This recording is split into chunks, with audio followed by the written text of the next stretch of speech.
if Brian Tyson calls Commissioner Tucker and says, hey, Q, I think Union Pines, there's a violation of that. I think there's something going on. If she finds that there's not a violation, she just probably owes a courtesy call. She does not owe a final decision to either one of those schools. Again, I think it's perhaps the way that it's been operating, but there was some thought out there that perhaps there should be a final decision, but that truly in the effort of work and time management, that's probably not in the best interest of the commissioner's work. And again, relative to those final decisions, you can see there are really 3 final decisions that must be issued, 2 of which are by the association directly, student participation rules and penalty rules. Another being officiating rules. When that is submitted, that is the final determination. The physical therapist piece, again, it's been in the works. It is in state law, but the state law says that the state board must pass a rule that incorporates this. So some have already begun to implement this because they felt like state law said they had to. But from this organization's perspective, now that it will be in state board policy and state board rules, a medical professional permitted to return a student athlete that has been removed from play for exhibiting signs and symptoms consistent with a concussion. Again, a licensed physical therapist is now permitted.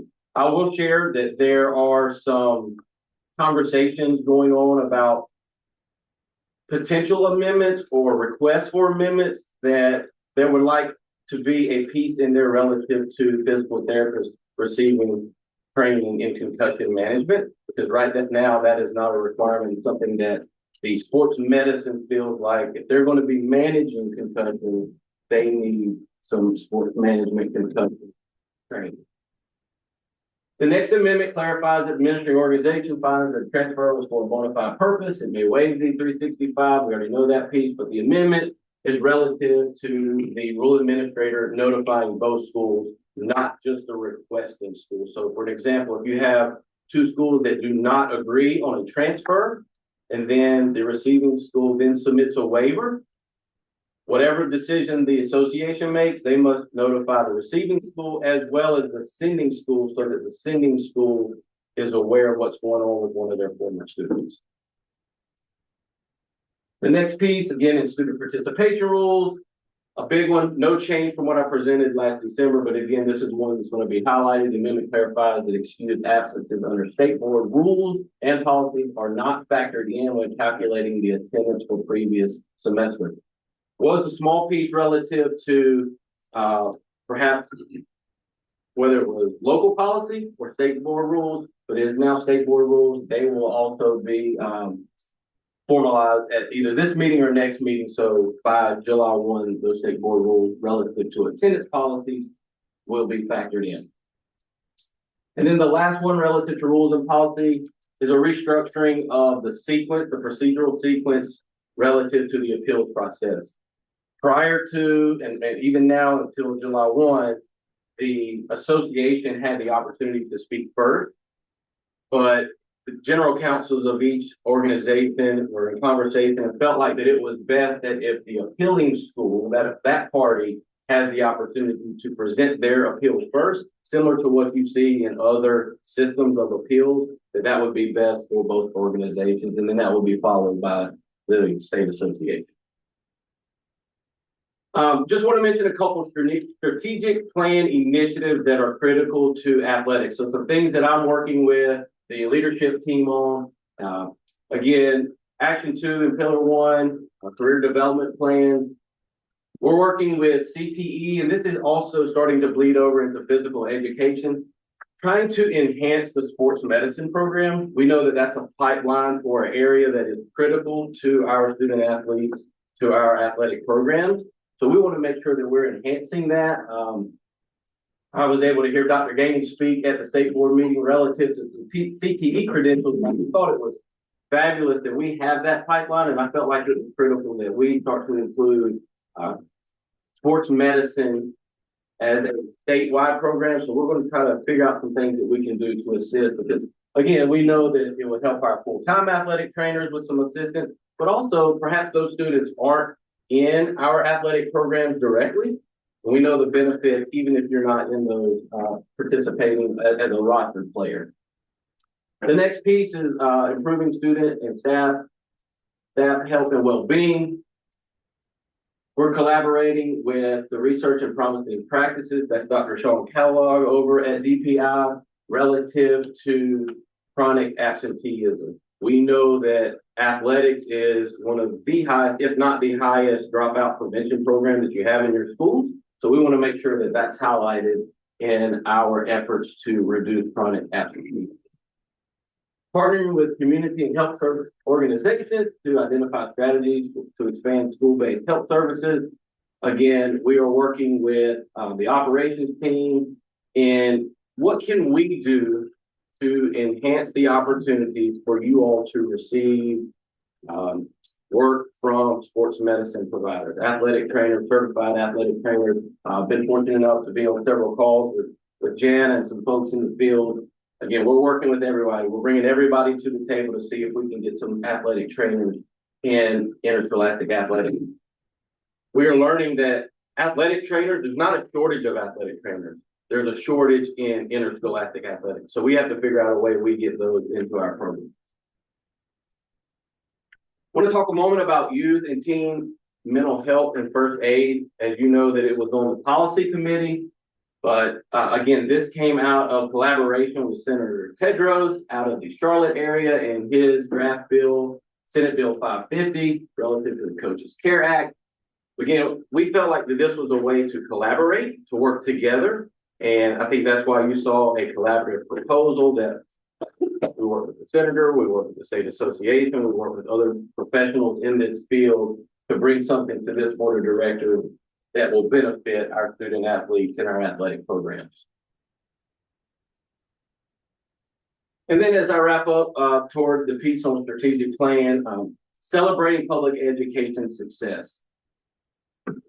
I shared this with you many times. We feel like it's important that we share our story. If we don't share our story, someone else will. If someone else tells it, they're not going to tell it the way that we feel like it needs to be told. So I would encourage you, and I'll share this again in a moment.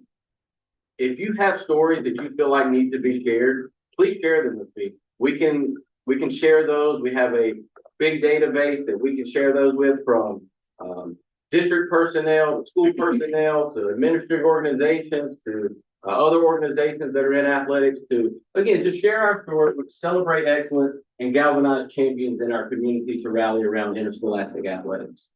I want to touch a moment on the memorandum of understanding. Relative to the appeals, there were 6 that were submitted to our office.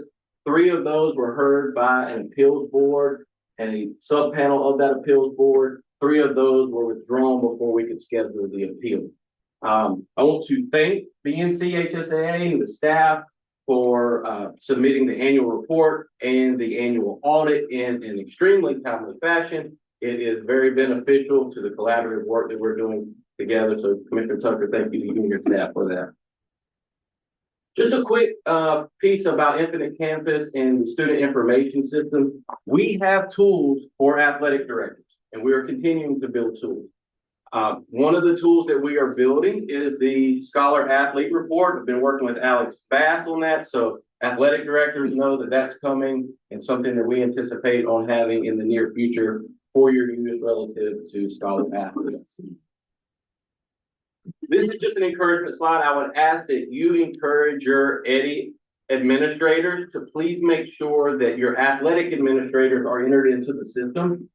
This is the first year that there's been an athletic director tag in the system, but that helps us communicate whether we're sharing something we need to share, if Commissioner Tucker or Roy or anyone, one of the affiliates needs to access to our athletic administrators to share information, we can do that. Again, we are all about collaboration, but the more people that are in the system, the bigger our reach is. I would anticipate by now you've seen one of the 3 newsletters that has been released out of the Office of Athletics. Again, it's a way for us to collaborate. It's not just about what we're doing at the department.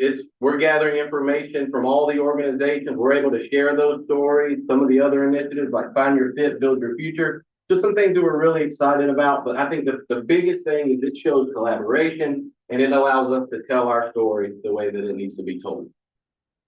So again, as I wrap up, I thank you all for your work.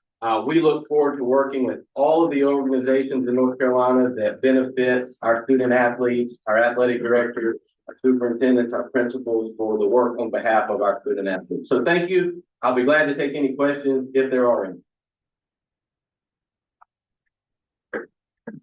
So Brad, after the time that you've gotten this role, what do you feel like working well with the collaboration that we have and with the MOU and really the organization as a whole with statewide school-based athletics? And what are some things that could be done to improve moving forward? Well, thank you, Mark. And I think the biggest thing is that they have someone now in place that knows athletics from a policy perspective, what's going on in the field, someone that has contacts from principals, superintendents, coaches, and athletic directors. And I think it's been more collaborative than anything, and perhaps ever before, because the athletics position alone has not been there. There's been athletics that's been tied in with physical education. And I think that has been critical. I think just the liaison between the state association staff, the state association board has been critical in the work.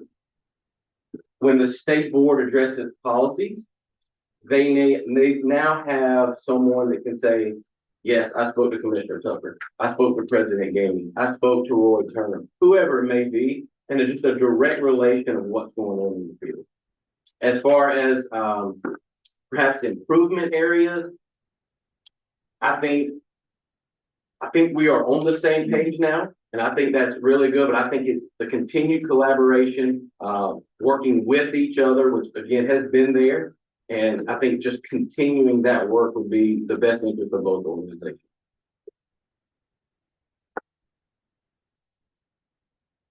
Anything else from the board? Any other questions? Thank you, Brad. Thank you very much. Appreciate your continued support. Thank you. Next up, we have the official association, overlap. Thank you, Dr. Gaines. I was leaning toward just saying whatever Austin said is my report. Sit down and see how sharp an individual Austin is. He was the leader of the session there. He introduced himself. He led us to where we were going. And his job was to engage the many students that was there, make sure that it just wasn't a dry time in their area. Started the session with, he said, how many people out here have seen an official make a bad call? Every hand up. Session. One or two good calls. Session number 2 also said, how many people have seen an official make a good call? Proud of this young man. I feel like I've known him all my life. It is an honor to be here this morning. And I would start with just saying congratulations, Commissioner Tucker. It's just been an honor working with you. I think about Dr. Turner's book, don't just play the game, change the game. You definitely have that book. You play with people, change the game. I remember the first time I met you several years ago at a regional basketball game. I was speaking with a coach and you came by and y'all started chatting. Who's that? That's your boss. But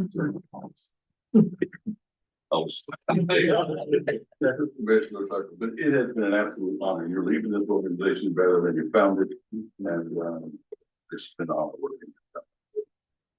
Welcome on to serving on this board. My report today, I want to chat about Illinois, and I love what Dr. Gainey said. This leadership is how do you navigate through noise? It's never going to go away.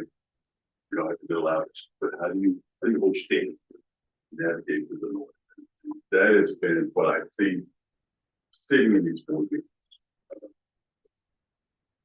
The process, you trust the process, you adjust the process, and you continue to follow the process. And I see that more clearly. Definitely, I am committed to communicating that better and more. Compensation for officials, compensation period is a part of the conversation for any and all organizations. Having a benefit package, a compensation packages not a dirty word. Great organizations have the strategy to, we look at this, if we can afford to do it, if we can't, we move on and try to make other areas better, just like you would in the organization. And I see that commitment from this board. I see that commitment from this board. And do I want officials to have more pay? I love advocating. I love the conversations and interactions that we have here. And we will continue to communicate that. What I do know is most of the time, just because it's a loudest noise does not mean it's the belief of an entire organization. I've had officials that have been working for 30, 40 years and see this as almost a service beyond officiating a football game or a basketball game. They enjoy it. So we'll continue to work on that. I appreciate the dialogue we have here, and we'll continue to move forward and support officials and, most important, student-based athletics. As an assignment, I see it's my job as a leader to, you can almost get a software to assign games. There are softwares that do just that, but there's an art to officiating, and there's an art to assigning. Every certain games require officials on a different level, not just visible, but somebody that can manage the game better. So as an assigner and in regional assigners across the board, we're working together. And here's the changes that we've made that just from last year. There is a train the trainer for football. So there are 8 or 9 football associations across the state. We're meeting together as a group in Charlotte this year. And what we hope to see is if you're at a game at Smoky Mountain High or Hamlet Cove, you see the same mechanics. Not to see perfection, but as close to that same mechanics you get, the better you have an opportunity to make the ball. So those are some of the things that we're doing. There's a basketball association in our state. They have podcasts every week. On that podcast, that assigners interviewing coaches this week, athletic directors next week. What are you expecting? What went well? What could make your experience better? So a lot of things are going on from a regional assignment standpoint. I'm going to still stand the podcast myself. So we've already started that. So one of the things that I'm committed to, and as the leader of my organization, it takes everybody working together for a solution for any problem. We talk about sportsmanship. You can't fix it. I can't fix it. We can fix it. We'll just continue to work. It may not be a fix, but we see where we are and adjust. I'm doing something I never thought I would do. You teach officials, here are the rules. Let's watch a dozen plays, and this is how you respond to those plays, and this position should begin. Next step for us, leadership development in terms of communication. It's like you do in your work. We've got to have those classes. I've got those classes lined up, and hopefully not only better officials, they'll be better in life in terms of after we go through these particular classes. How do you respond? How do you move forward? So that is my report. I enjoy working with this group. It is the vehicle to get things moving forward for student athletes. In turn, we bring officials with us, and we bring all those athletic directors, because we're all in this thing together, as Dr. Gideon said. And I'll shut up. Any questions for me this morning about officiating, where we're headed, etc.? If you were to say, what's the number one thing on your radar for tomorrow moving forward? That's official, big group of officials. And in the situation we're in. Our current. Well, for me, the takeaway from this meeting or the spring meeting is I try to communicate with my officials, but I'm gonna continue to have conversations with regional assigners. It is our job, our responsibility to lead our organization. We get resources from Eddie, communications from this particular staff, that you do an amazing job. Every phone call I have is answered. How do we better communicate that? And that's one. And two is the piece about communication. You've got to be professional regardless of what school you're in. And a lot of my fish about that, teachers and principals and small business owners, farmers, you know, they know how to do those things. And I can see it appropriate when we go through these classes and asset. But that's for me. And, you know, we talked in, I think it was in committee, you were in the committee yesterday. I was. And we talked about, you know, don't compare yourself to everybody else, compare yourself to yourself. And can we move forward from where we are? I mean, every organization I've been involved in trying to get better from where we are. And I appreciate the officials, as I said yesterday. I know that we hear a lot, and I appreciate you. I have front row seat to Albert and I are the same community. I see Albert, and I see the influence of Albert in our community a lot, and I appreciate your leadership, and I appreciate your commitment to continuous improvement. We're going to get better in areas. It's going to happen over time. It's going to be new challenges, and that's part of meeting new challenges. We're getting better. Thank you. So I do, and I want to sort of preface this, so I don't seem like I'm bashing referees, because I'm not. So we had a lot of discussion in committees about fees and about improving the pay outcomes for officials.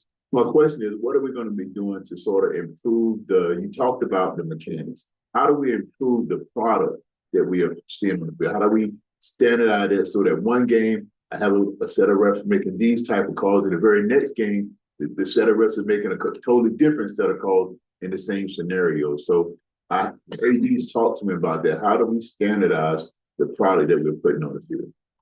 That is a fair question. And it starts with, as I said, trainer, that kind of thing.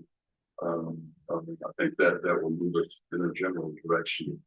I remember a comment you made in a meeting yesterday. I just changed my mindset in terms of comparing to different areas in terms of salary. That it was good. As an educator, you got to compare to your needs and your unique areas. So I definitely respect that question. But as I said earlier, every great organization has a conversation about pay, a strategy about pay. You know what comes with that? Performance. There's money, 3% or 10% or whatever it happens to be. You have conversations about quality and performance. And I don't know how we grade, but I do know that there are in our organizations, officials are ranked. I have different classes for each rank that the official knows his or her position. And we have dialogue, or I want to move to section 2. And that is a great question. And that should always come. We talk about compensation. What do I get for that, right? As a leader, you should ask that question. And I should have a response to that. You know, one thing I just, you know, you see ball games, and you see everybody comes to see games. One thing catches my attention a lot of, particularly we get the state championships, the officials who come to support their colleagues who are selected to officiate, and whether it's football, basketball, whatever the sport is. And it's just fun to watch that camaraderie when they're sitting together, or they may come early because they've got the next game. And it's the amount of pride in the officials. It's just, I think that gets overlooked. Their pride in what they're doing and their pride in their teamwork and camaraderie. It's really special. And that catches my eye all the time at these events, because it's kind of like I say, school systems. You've got to have students, staff, and parents. Well, you can't have games without the athletes, the coaches, and the officials. It's fun to watch, and I appreciate it. I appreciate your continued communication back and forth with us, and we will continue to support the officials the very best we can for the record. I love this position, having an opportunity to advocate. You mentioned earlier about getting phone calls several years, and you got a phone call during this board. The best part of myself, the best part is the state championship out there. People talking to their spouse, you can't believe what's going on. Thank you for your time. Any other questions? Yes, sir. I'm so sorry. I thought, if Austin has a question, I wasn't gonna take it, but since it's Palmer has it, I will. So please excuse me for being out of order here, I'm not trying to disrupt y'all's guys meeting or whatnot, but, the question I have is, and it's kind of long, I'm sorry, shorten it up. Officials that ref games, if they have affiliations with those schools or, like say they grew up in Charlotte and they went to like West Charlotte and they grow up and they become ref and they end up refing that game, they can have a bias towards that school's outcome. Is there a way to filter refing games that they may be affiliated with in any kind of way to where you don't have a bias towards certain calls? You know what I mean? I do, and there is a way. Just got I won't say a nice email, but a pretty serious email from Eddie last week reminding officials about conflict of interest. In my association, if we have it, living some of my area of responsibilities really. I tell officials after you graduate, it's been 10 years past your graduation, we can have a conversation about you officiating a game at your respective school.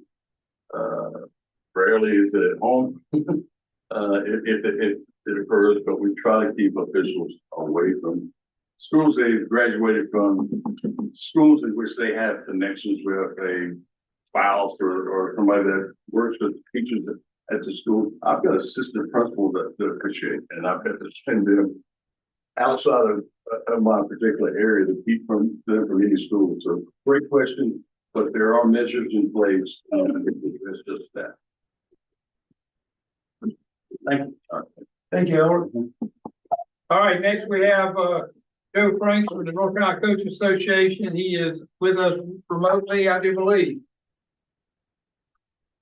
Well, I hope everybody can hear me okay without too much feedback. And you're gonna love this. I'm talking on the computer. I'm watching you on the phone. So if you can give me a thumbs up, then I'll know we're good. Okay, let's go. Thank you, everyone. And Rhonda, thank you for flipping me through the slides here. First of all, I would much prefer to be there with you in person. There is no doubt about that. But I do appreciate your letting me speak this morning and go over our presentation because didn't have the opportunity to do that in December, unfortunately. But things are progressing. First of all, before I get going, Commissioner Tucker, let me give you a profound thanks. From me personally, but from the North Carolina Coaches Association. You and I have known each other since the mid-1980s when you were coaching at Bridgeville and I was directing sports medicine at Greenwood. You've been a state leader for coaches, for administrators, and now, as you came into the North Carolina High School Athletic Association, one of the things that you wanted to do, and you told everybody that you wanted to do, was to create a national model, and you've been doing that. So I congratulate you on what you have accomplished and appreciate you tremendously. Thank you, Joe. Rhonda, if you'll flip the next one. This looks a little bit different than previous screens because if you remember last fall during the regional meetings, Brad Alford came in and said that we're going to have not just a triangle between the Coaches Association, the High School Athletic Association, and the ADs Association, but now we're going to have a diamond with DPI. And I'm thrilled about that. I think Brad has done a great job in coordinating and integrating DPI and what DPI does with what all of our organizations do. So my prowess on PowerPoint may not be great to make it a diamond. The next screen shows our board of directors. Now, our board of directors is reflected by the new educational districts that DPI has established, and I know that everybody is working toward that to get on the same page. Okay, next screen, Rhonda, thank you. In terms of our officers, we've got Richard Bailey from Scotland as our vice president, and he'll take over for Josh Brooks this summer when we go to the coaching clinic. Okay, next screen. This is going to be the biggie when we talk about the coaching clinic, or what I would like to call our coaching convention. At each one of your spaces this morning, Kim Newman was kind enough to put down one of our brochures. And this brochure went out late last week. Your coaches, your members, and associates received this in the mail. And within this, you've got a brochure about the coaching clinic, and important, very important fact sheet that's in yellow, our CPR and our athletic injury management sheet. We feel like everything has come together really well, and we're going to have an outstanding clinic Monday, July 20 through Wednesday, July 22. You all know that we work extremely well with the High School Athletic Association and with the Athletic Directors Association. Matter of fact, it starts off on Monday. You know, when we got a new AD orientation, everybody talks about the AD's breakfast on Tuesday. Roy has his LTE classes, and we're also working on getting him another space where he could work with his board. Jana, Jana, you'll be happy to know that I do have ice on my hip right now, so that's good. Good job. But Jana wanted to do something with wrestling, and so what we're going to do is we have put in time on Monday before Coach Lanham starts his afternoon session, where Dana can get with some of the SMAC folks to talk about issues that specifically deal with wrestling. So I'm tickled that we were able to do that. In addition, we'll have that space available for the South session, and if you need to do that, need to work with that, it's going to be available. I want to thank the NCHSAA staff again for doing the rule sessions in the afternoon, Monday, Tuesday, and Wednesday. They have been extremely popular and well attended with our coaches at the clinic. And one other thing I did want to mention yesterday as I was listening to the working session in the afternoon, Sam Jones mentioned in the policy committee report about the youth mental health first aid training. And you've heard me speak about, particularly at the regional meetings, that we are associated with an organization called the Jason Foundation that is a national leader in suicide prevention awareness.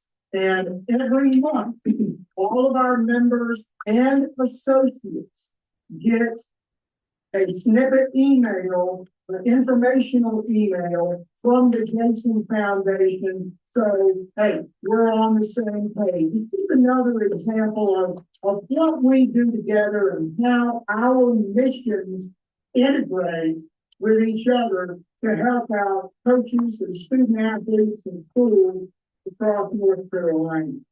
Rhonda, go ahead and flip to the legal issue. You should have this. It just came out. I sent it to you. I know if you don't have it yet, he will be sending it out. The legal issues in high school athletics that we are proud to be able to provide to all of our members and associates, but again, through NCHSAA, all of the board members are able to get this as well. And I hope you find it information. Go ahead and flip one, Robin. Our new NCCA initiative that I mentioned at the AD's conference in March, one that we're particularly excited about is called Tomorrow's 25 Coaching Fellowship. There's an organization in Mississippi that started a cohort-based model to recognize outstanding young coaches in their state. It's almost like some of you are familiar with, let's say, Leadership Charlotte or Leadership Greensboro or Leadership North Carolina. This is very similar.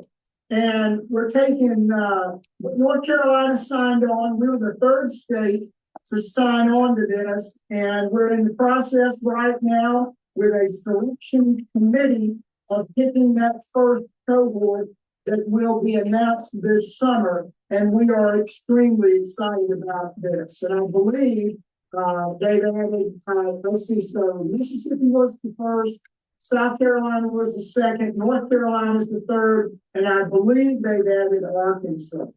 The other one down at the bottom on this sheet or this page, from my coaching tree is an organization that helps schools and coaches. One of the things they do is placement. And so we have an opportunity. A few schools have taken advantage of this.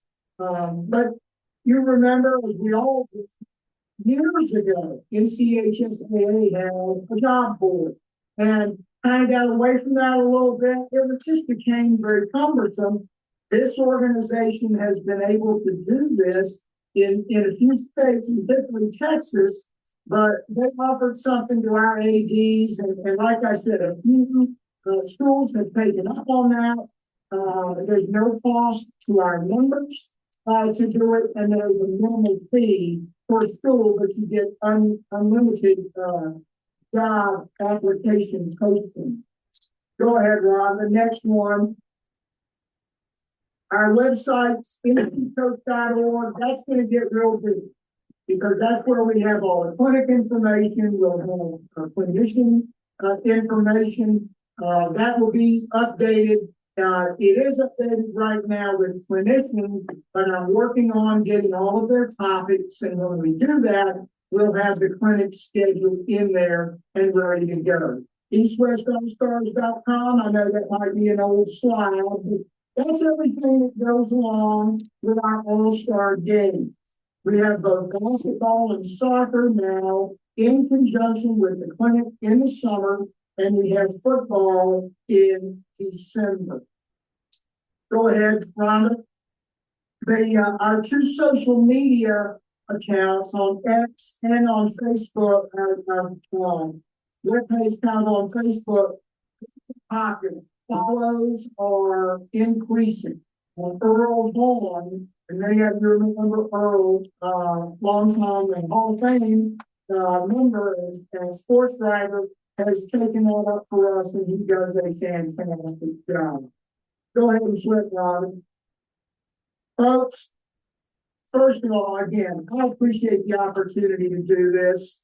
I know it's a little strange, but to be able to speak with you, but over the past 2 days, to be able to see you, to see my friends, and to listen to you, what we're doing is, right now especially, could not be any more important for our student athletes, for our schools in North Carolina. We're a phone call or an email away. If anyone has a question, please just send me an email and I'll follow up to it.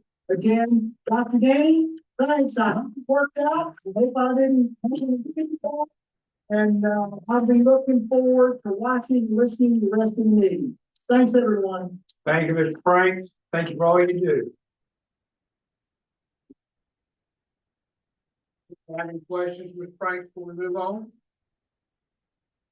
All right, this time we're going to bring up Roy Turner, North Carolina Athletic Director Association, with an update on the athletic director. Yeah, appreciate the opportunity, Commissioner Tucker, board members. Just a great opportunity here, and very much appreciated. Able to come up and talk to you again. Gosh, we've known each other a long time. I mean, it's 91 years since in this office. I just mentioned this morning to Dane, and when I walked in here, I said, "You think of these folks here and how our job has changed in the years, and just imagine And not only close the doors, but cut the lights off, but they start having a conversation of the conversations that happen in here. And how that has changed over the years. But again, I will say some more things here at the end. But anyway, each year, this is something we started about 5 years ago, and this is probably one of the, I hope this will be somewhat part of my legacy a little bit as went through it. We allow each of our presidents come up with a theme for each year. And Brad Henson's our president this year. And this year is make waves and lead boldly. And again, my thing is our most important currency is the leadership that we provide to our student athletes, our coaches, our students and our school buildings and everything else, the superintendents and principals. But the most important thing for us is to make sure that we keep the purpose of education-based athletics the main thing. And I think that's something we sometimes get lost in a little bit as we go through that. So this year's theme is, again, a call to action. It's a call to action to say, what systems and processes do we currently have that need to be changed? What is working? What do we need to continue to drive, to power through and make sure it happens and provide? And what needs to be changed? As James Clear said, we don't rise to the level of our goals, we fall to the level of our processes and systems. So we need to constantly be looking at how those things change. And this call to action this year is going to be part of that. You see, again, our board of directors, our president, everything you see at the top there. We do have 2 positions right now we're getting ready to fill. It's in Region 2 and in at large A. Mike Dumpy came on in executive leadership. But we are again committed to being a professional, member-driven organization that provides leadership, mentorship, resources, and services for all athletic directors. So we want to continue to make sure that we are pushing towards that. And again, you can get all this information right off of our website. 6 organizations. And we say again, one goal, promote positive relationships, enhance leadership skills and opportunities for all stakeholders. So we're going to continue to build upon the relationships we have, enhance those daily, providing those resources, making things available to everyone. Again, probably, Brad, we're going to probably include the NCHSAA here, just as you've done here with the Diamond, with Joe here just a minute ago. This was probably a national model, again, not to take the thunder away from those comments about what Q has actually done. But Bobby Guthrie came to me about 15 years ago and he said, boy, let's write a handbook on how to be an athletic administrator. That's what he said. I'll do it with you, but only if we make it digital, because it has to be a living document that changes daily.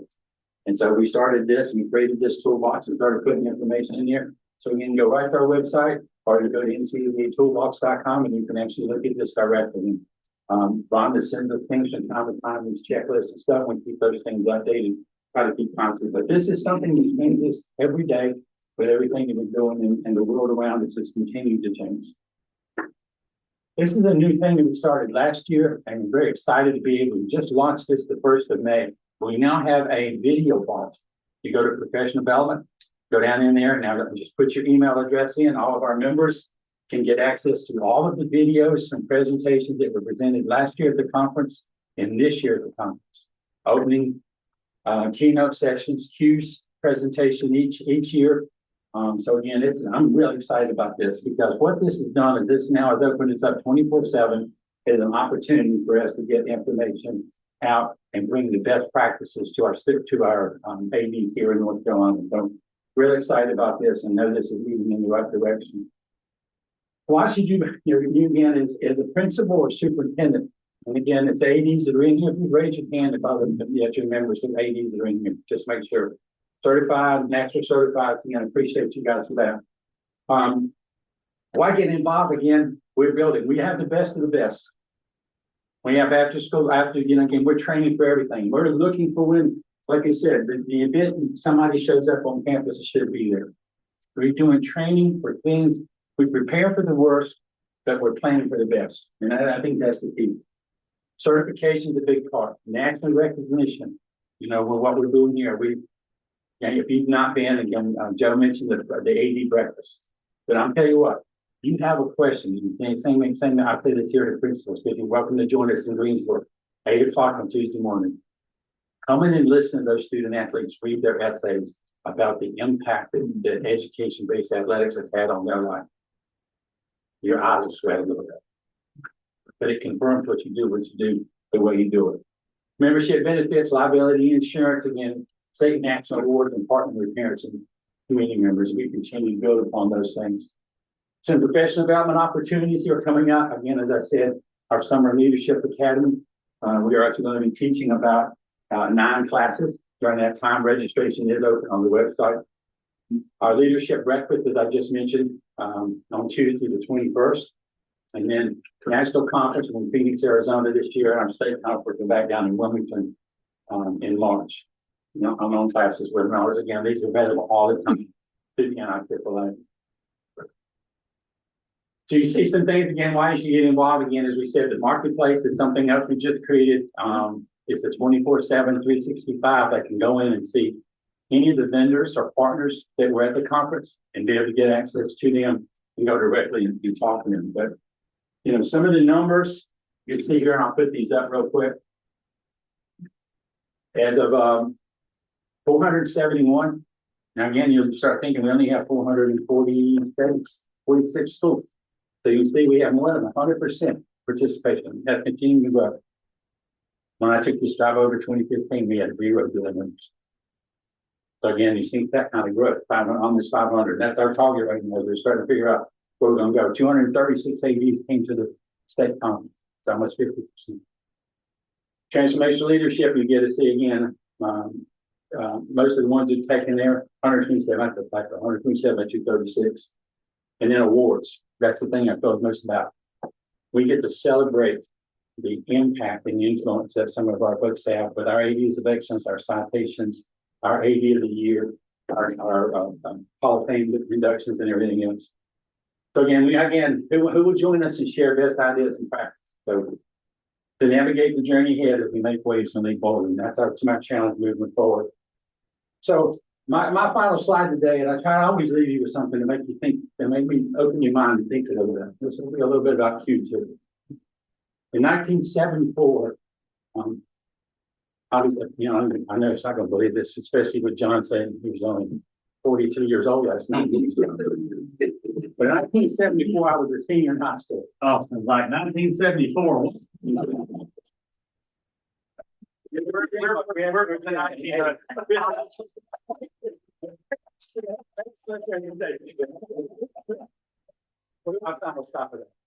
But in 1974, believe it or not, I was a senior in high school. And Lou Holtz was our keynote speaker at Dudley High School for our senior banquet. And if I had been just like today, and again, that's my challenge always in leadership, is if you knew now what you wish you had known then. And so he basically told us these 3 things. I didn't write them down. Right? Plus, he was in NC State and I was going to East Carolina. So that, if you know anything about that, that was him. So he gave us these 3 things. Do what's right. And think about this. Challenges. You your job every day. Now, take away from you. Do what's right. There's never the wrong time to do the right thing. There's never the right time to do the wrong thing. But if you do what's right, and you always have that in mind, if you make a mistake, you can own it and move forward and don't repeat it. So that's, Dr. Gandy said this earlier, leadership is hard. Kara Lawson said again, we have to find a way to handle hard better. Because once we find a way to handle hard better, we give them harder things to do. We continue to challenge them. And that's what our programs do. Do everything to the best of your ability. Commit to excellence. Excellence has to be the standard. If you fail, it wouldn't be because I wasn't given that effort, right? Exceed expectations to create an exceptional experience every day in every person that you meet. Look at them as if they had a sign on their chest that says, make me feel special. And if you do that, you can build those relationships. Show people you care, love and respect, right? We talked about this yesterday. We were looking at the summary and the survey and that kind of stuff. But show people that you care. It's not about being in charge. It's how you care for those in charge. It's not about the title that you have. It's about the relationship we build with the people that we work with. And I think that's it.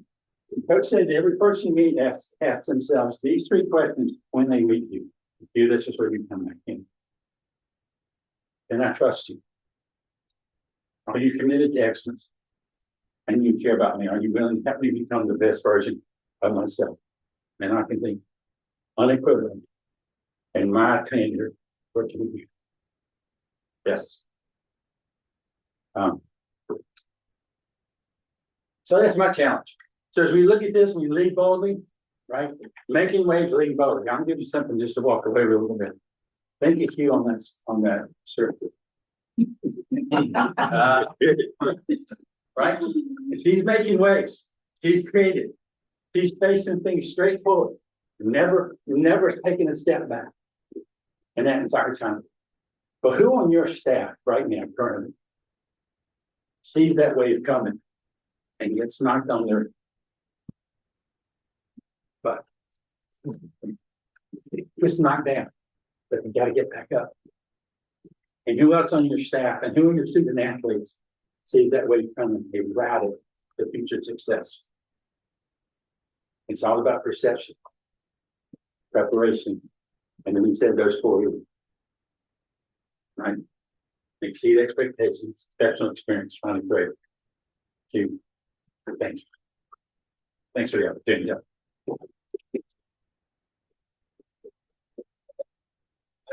Any questions? All right.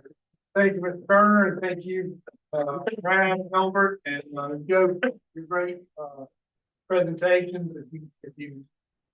One of the things that was said last night is you get on this board, you're not really sure.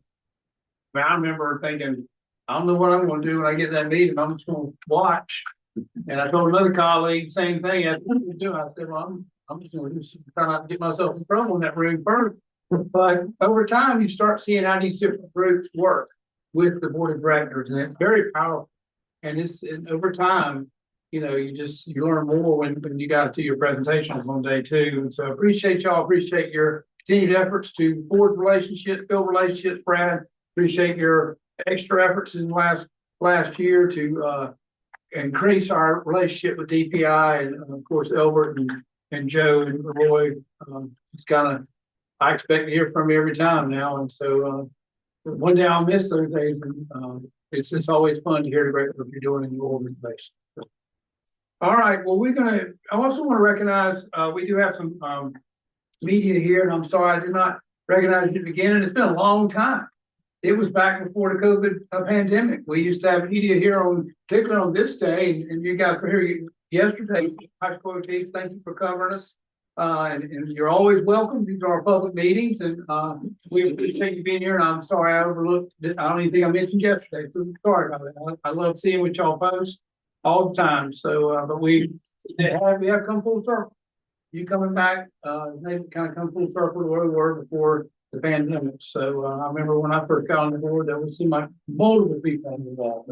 So thank you for covering us, and thank you for getting to promote what we're doing. And we understand that every time we do something, it may not be the most always liked by everybody, but we're going to try to do what's right for kids at all times. That's what our decisions are. What's right for kids across the great state of North Carolina, student athletes. So this time I'm going to ask you've got a motion for us, Garrett? Yeah, I'd like to make a motion to go into closed session for attorney-client privilege. There a second? A second. All right, second. All in favor, raise your power.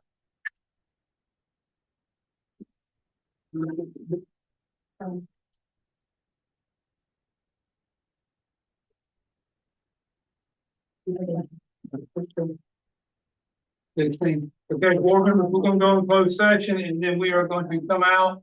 After closed session, we'll come out and take about a 7-minute, 30-second break, and then we'll be back in, and we got to go with our committee work, okay?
Okay. We're good? All right, I want to call us back into session. We are going to start moving through our committee reports and our actions. So I'll turn the first report over to Mark Garrett with Finance and Personnel. Vice President Gaines, my pleasure to share the report out from the Finance and Personnel Committee before we get started. I really want to thank the contributions of our fellow committee members, Vice Chair Dana Ayers, Matthew Cheeseman, Don Phipps, Brian Tyson. We also appreciate our staff members who help guide us through these projections and provide the details that we need in order to be informed and make decisions. That is Mr. Hugh Tucker, Karen DeHart, and Forrest. So thank you for the work that went into these discussions and preparations. As we go down, item number one is the investment summary. We heard from the board yesterday, the investment for the association, and we got a favorable report based on the volatility of the market and how their moves and investment strategies have helped us waiver those volatile times and kind of smooth out that piece of it, because we all are dealing with different things in the world. Forum Group has been a long time partner with the association and has been very beneficial in the bottom line as it helps us meet those funding gaps that we have from year to year on the operating budgets and the revenue. Any questions on that piece? All right, item number two, discussion only as well. That is an update and review on the 25-26 operating budget and the expenditures through the third quarter. So reminder that that's 75% through the year. A couple of highlights there as we are thinking about the 8 classifications and what that is doing to the operations of the association, especially as it manages the budget and impacts the budget. So we have the fall championship numbers in full, again, both on the revenue side and the expenditure side. But we are still awaiting the final numbers from winter. We have most of those in, but awaiting those final numbers to see what the impact of the winter season was. And then the spring numbers obviously are to come pending those state championships that will be here before we know it, now that we're in May. 75% through the fiscal year though, and the budget is tracking right along with the expenditures that we were anticipating through the first 3 quarters. So be glad to entertain any questions you may have on that budget. Okay. All right, number 3, again, another discussion item, the 25-26 sports comparison is to review the financial reports relative to the individual sports. You have that report and saw that report. A couple of pieces that the expanded championships did drive up the expenditure costs, but there were some venue changes. So really hard to compare the numbers that we're seeing right now with previous years as we have been looking at 4 classifications instead of the 8. So you're talking a year or 2 before we really see the level impact of what that expansion has done. A couple of points there that we are in the net positive for the championships at this point, but again, you still have to do spring championships as well. Any questions on that item at this point? All right, number 4, the cash option, reviewing the cash ticket option during the playoffs. We put into place last year to ensure that at all NCHSAA playoff games that a cash option was allowed for opposed to we're coming to buy tickets. And although it does add an extra step of work and time to process that cash option, but we all know that it's legal tender and something that a lot of our crowds end up dealing with. I think it's been a little bit of a surprise of just how many folks continue to take advantage of the cash option when it comes to attendance. So more than anticipated. So really, I think it was a good move by this board to go ahead and just clarify with our member schools that for any playoff game, any playoff contest, that your crowd that's coming in and you have to purchase a ticket, you can cash. I do know that in my neck of the woods, that has been very, very helpful continue to be helpful with crowds that aren't as savvy with technology. And sometimes on campuses where technology doesn't work great, sometimes due to the terrain that we deal with in a certain area of the state that's out west. So, again, as we continue to make sure that folks out there listening know that when you attend an NCHSAA playoff contest, that you are able to use cash to purchase that ticket. Any questions on that piece? Senior Tar Heel card. This comes up from time to time, and just a good chance to remind folks that the Senior Tar Heel card came into existence from the Department of Health and Human Services, and that is where it lives and breathes. So the association does not issue those cards. The association simply helps provide a discount. And really for playoffs, we have extended the opportunity to allow folks to have a legitimate Tar Heel senior card and identification that matches along with that to attend playoff games at no cost. So that is for the card holder to be able to attend those playoff contests at no cost. It is up to the local member schools how they manage that senior Tar Heel card discount opportunity during the regular season.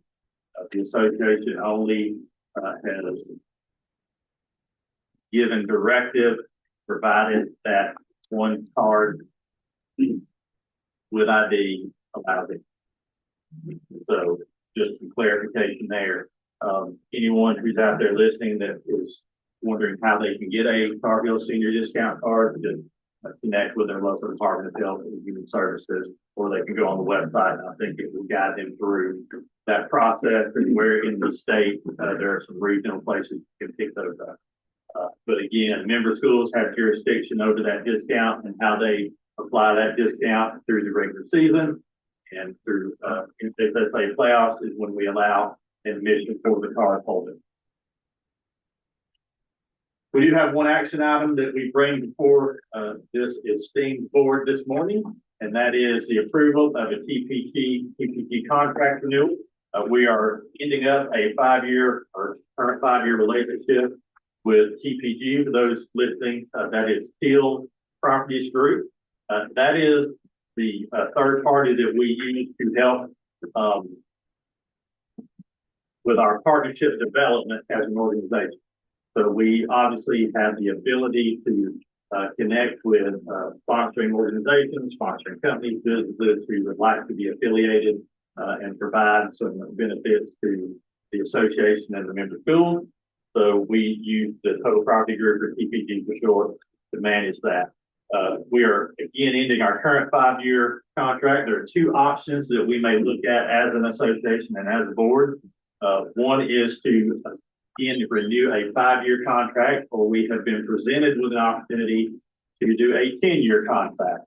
The difference in the 5 and the 10-year contract are some incentives that TPG is putting forth for opting into the longer relationship, and that will equate to $450,000 in bonus money coming to the association in the first 10 years to be used as fit, and also around an extra $20,000 per year on the revenue that they have produced up to this point. Now, the 50-50 share for a new business would still be there. All other terms are the same in the 5 and the 10, with the exception of an extra $20,000 a year, approximate on some sponsorships that they will provide, and then the $450,000 incentive bonus for having that longer relationship.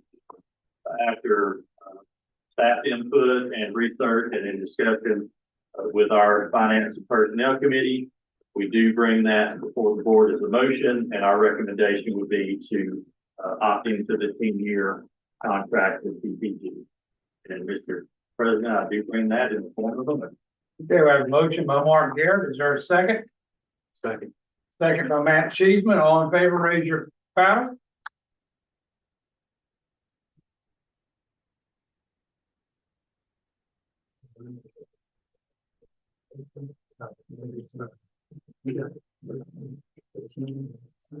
Seventeen. 17. All opposed, raise your paddle. Motion carried, approved, 10-year contract. Thank you, Mark. Committee?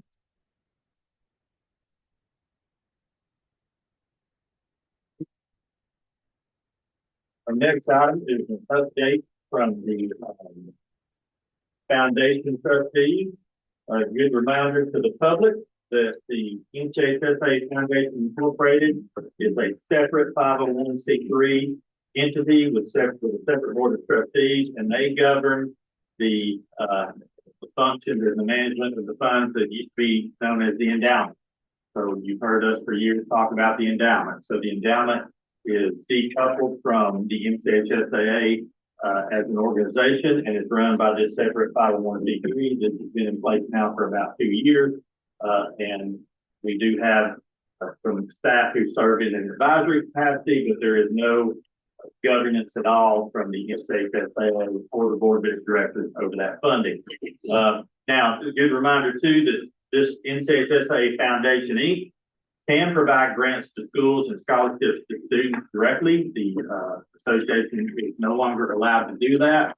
So that now comes from this separate 501c3. We can only do donor directed scholarships, so that remains as well. So this all came about as a result of Senate Bill 42, which was signed into law in 2023. So again, after a couple of years of this foundation in existence, here is a little update since we had our last meeting in December of 2025.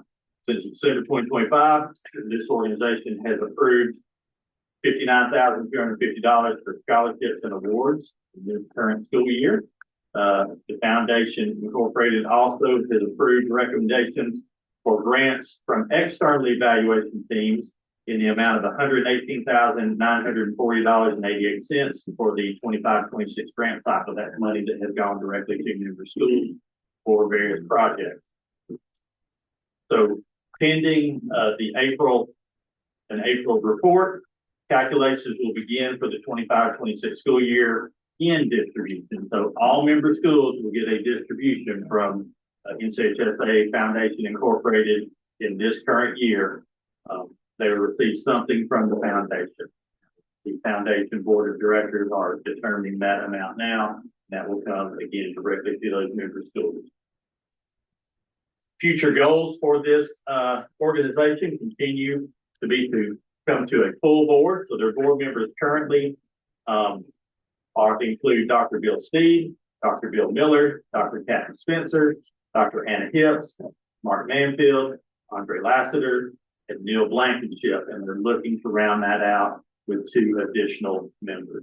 And they also have some plans to host a golf fundraiser with silent auction in August of 2027. So that would be a year. So really appreciate Dr. Bill Steed for chairing the foundation board and for also providing this report and update to both the association and the membership. And then personnel updates. We have 2 big pieces of that. One is a director of sports and championships has been hired. That is Ms. Cindy Harrell. Cindy will join the association from Franklin High School in Macon County. Some of you may need to look at the way west of Asheville. So if you hit Georgia, turn around and you're in Macon. So we welcome Cindy. I know she is set to start for the end of this month. But excited to get her on board and get her started. And seems to me there's been an announcement about our commissioner, the NCHSAA commissioner. So we knew at some point this retirement announcement would come. I think a lot of us on this board were hoping that it would come after we served on this board. But as Commissioner Tucker has said, when you said all you know, it's time to go. I've heard her say that a few times. So he's not said all she knows yet, because you'll be with us through the end of September. But then at that point, we will bring in a new commissioner. We have a search committee right now that is looking at gathering those applications, which are due by May the 17th for anyone out there. That communication has gone out in multiple newsletters and it's available on the NCHSAA website. We will begin that application review after the deadline on May the 17th, and begin that interview process with a goal of naming a new commissioner sometime this summer, and then getting them started probably in September to be able to come to those regional meetings of our membership and start to meet the member schools. That is the goal. We will see how that goes. I said we want to be right, better than right now. So we want to make sure we find that right commissioner to move forward. But whoever it is will have big shoes to fill, as we know. Just as Mr. Tucker has built on the previous executive directors and commissioners that we have had, we will be looking for someone who can lead this organization forward. But I would be remiss if I didn't take the opportunity, as many others have and will do, to at least hand a few flowers out to Commissioner Tucker for the outstanding job he has done, both on the local, state, and national level to elevate school-based athletics in the great.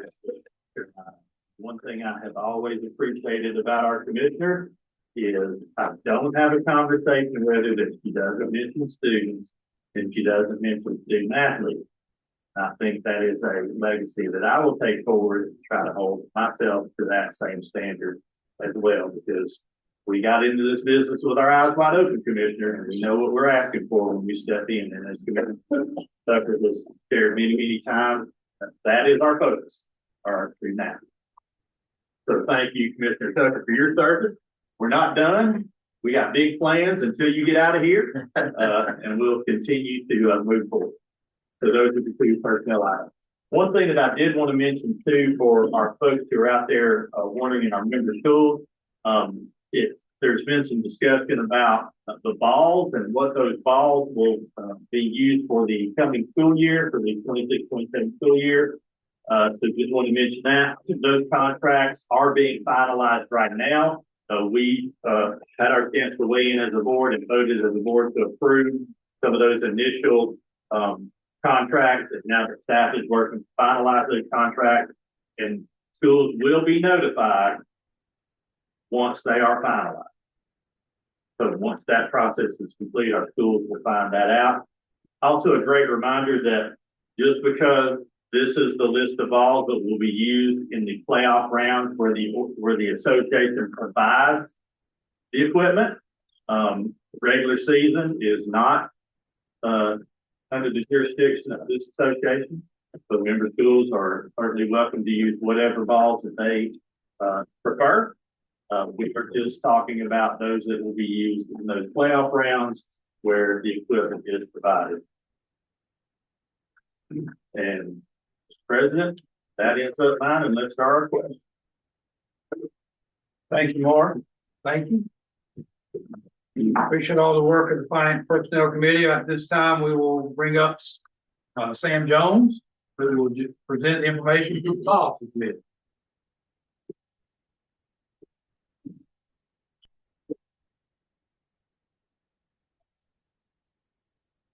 Good morning. My name is Sam Jones. I'm of course serving as the chair of the policy committee. I thank Alan Plaster, vice chair, Eddie Dawes, and King, Brad Alford, and Mr. Baker. Mr. Mundo Hall was not able to attend, but he was signed on that committee. Agenda item number 1 is the use of shoulder pads during summer football workouts in 7 be discontinued. That we ask that be tabled, as the committee thinks that we need a joint recommendation and get input SMAC and football coaches together due to potential unintended consequences of taking opportunities away from students. We do believe that there needs to be something done on that, and we need to flesh out some details so we don't put some too much of a burden on trainers, making sure they have those actually across the state when it comes to that. And ultimately, just don't want to take opportunities away from student athletes.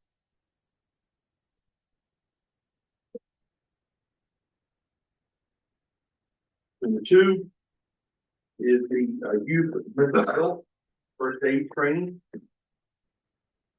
All head coaches, it reads on there, the head assistant, paid volunteer, etc.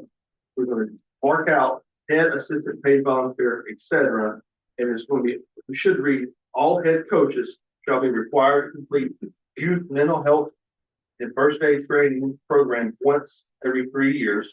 Options will be provided to satisfy the requirement. The NFHS Learn Coaching and Mental Wellness has a free class, National Council for Mental Wellbeing, Youth and Mental Health, first aid, or an option presented by the school to the NCHSAA. I want to be clear that this is, we want to start off almost thinking of the phase-in program. We believe that Joe Franks, as he mentioned earlier with the Jason Foundation, that our coaches do need to make sure that we're working with young people, how to recognize the students in need or how to respond when the students share information. We also want to get it right. And so we think by starting with the head coaches, working through some of our resources already with the NHS network, and let's do that and make sure, because our school systems already have a lot of things in place as well. And so we want to make sure we get it right. And so this committee is recommending you start with head coaches at this time. And I will be bringing that to the motion.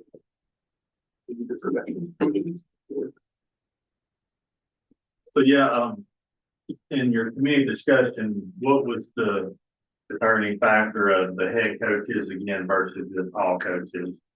Well, it was brought to us to talk about volunteers. And I think we discussed that we do paid coaches, kind of balance, and this is just the real conversations that happen, trying to balance the amount of tasks and already burden that our coaches do with trainings each year. And so making sure we have the right training that's appropriate as well. What we don't want is to provide training that talks about treating, to make sure we get the right training that recognizes so that we can guide them to the appropriate profession and support places. And so some of the trainings that we looked at, they talked about things that we can do, and we want to be clear of our roles as volunteers, as coaches. And so I think we need to make sure we get the appropriate training.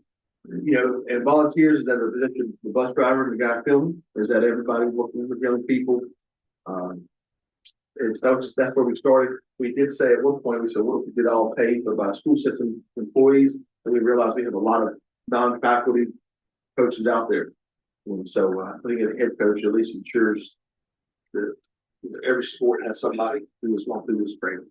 Certainly nothing would prohibit a district from expanding that training. I know that some districts are already doing youth mental health first aid as trainings with their staff or with volunteers or tutors, et cetera. But nothing in this action would prohibit or limit the number of adults who would receive the training.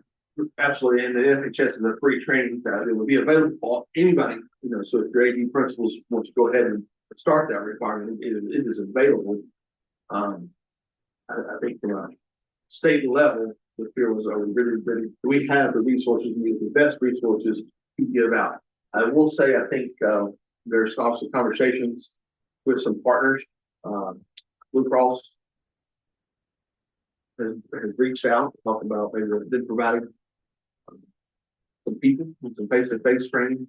And so I think that we're will work through that and share that with this membership schools in due time if you want to do face-to-face training. And so how do you kind of hold people and coaches accountable as well? You know, if you're doing face-to-face training, they need to submit a certificate.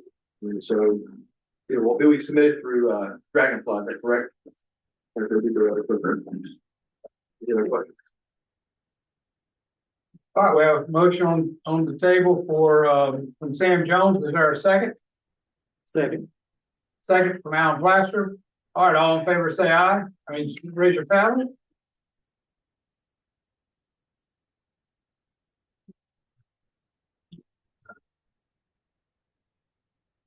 $17. 17, all opposed? All right, motion passes. The data collection method to inform the decision making, such as sanctioning a new sport, the NCHSAA will provide the official data. All data needs to be accurately represented to the board. And this came from our experience in potentially sanctioning new sports. If we're getting information from everywhere, And so essentially it's, as a group works, maybe the patient for the future, it requires them to submit all their data to the High School Athletic Association. So that they can combine numbers and it can be accurately reflected. I will be bringing that to the board, for the vote as well.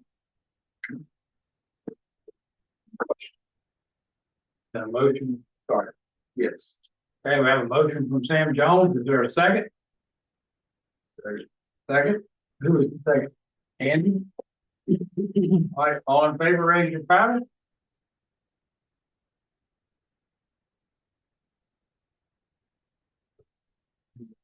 Seventeen. All right, anybody opposed?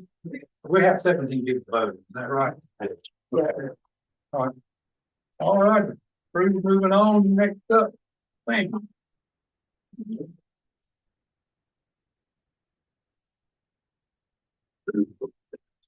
Use of backstroke legends to approve the optional use of backstroke legends in accordance with the NCHSAA allowance. Be effective for the 26-27 school year. The swimming diving advisory group, the regional supervisors, they brought this to us. And we are making a motion to board for the. All right, any questions? Got a motion from Sam Jones, any questions? Is there a second? I'll second. Second, Jamie? All right, Jamie King, all in favor, raise your power.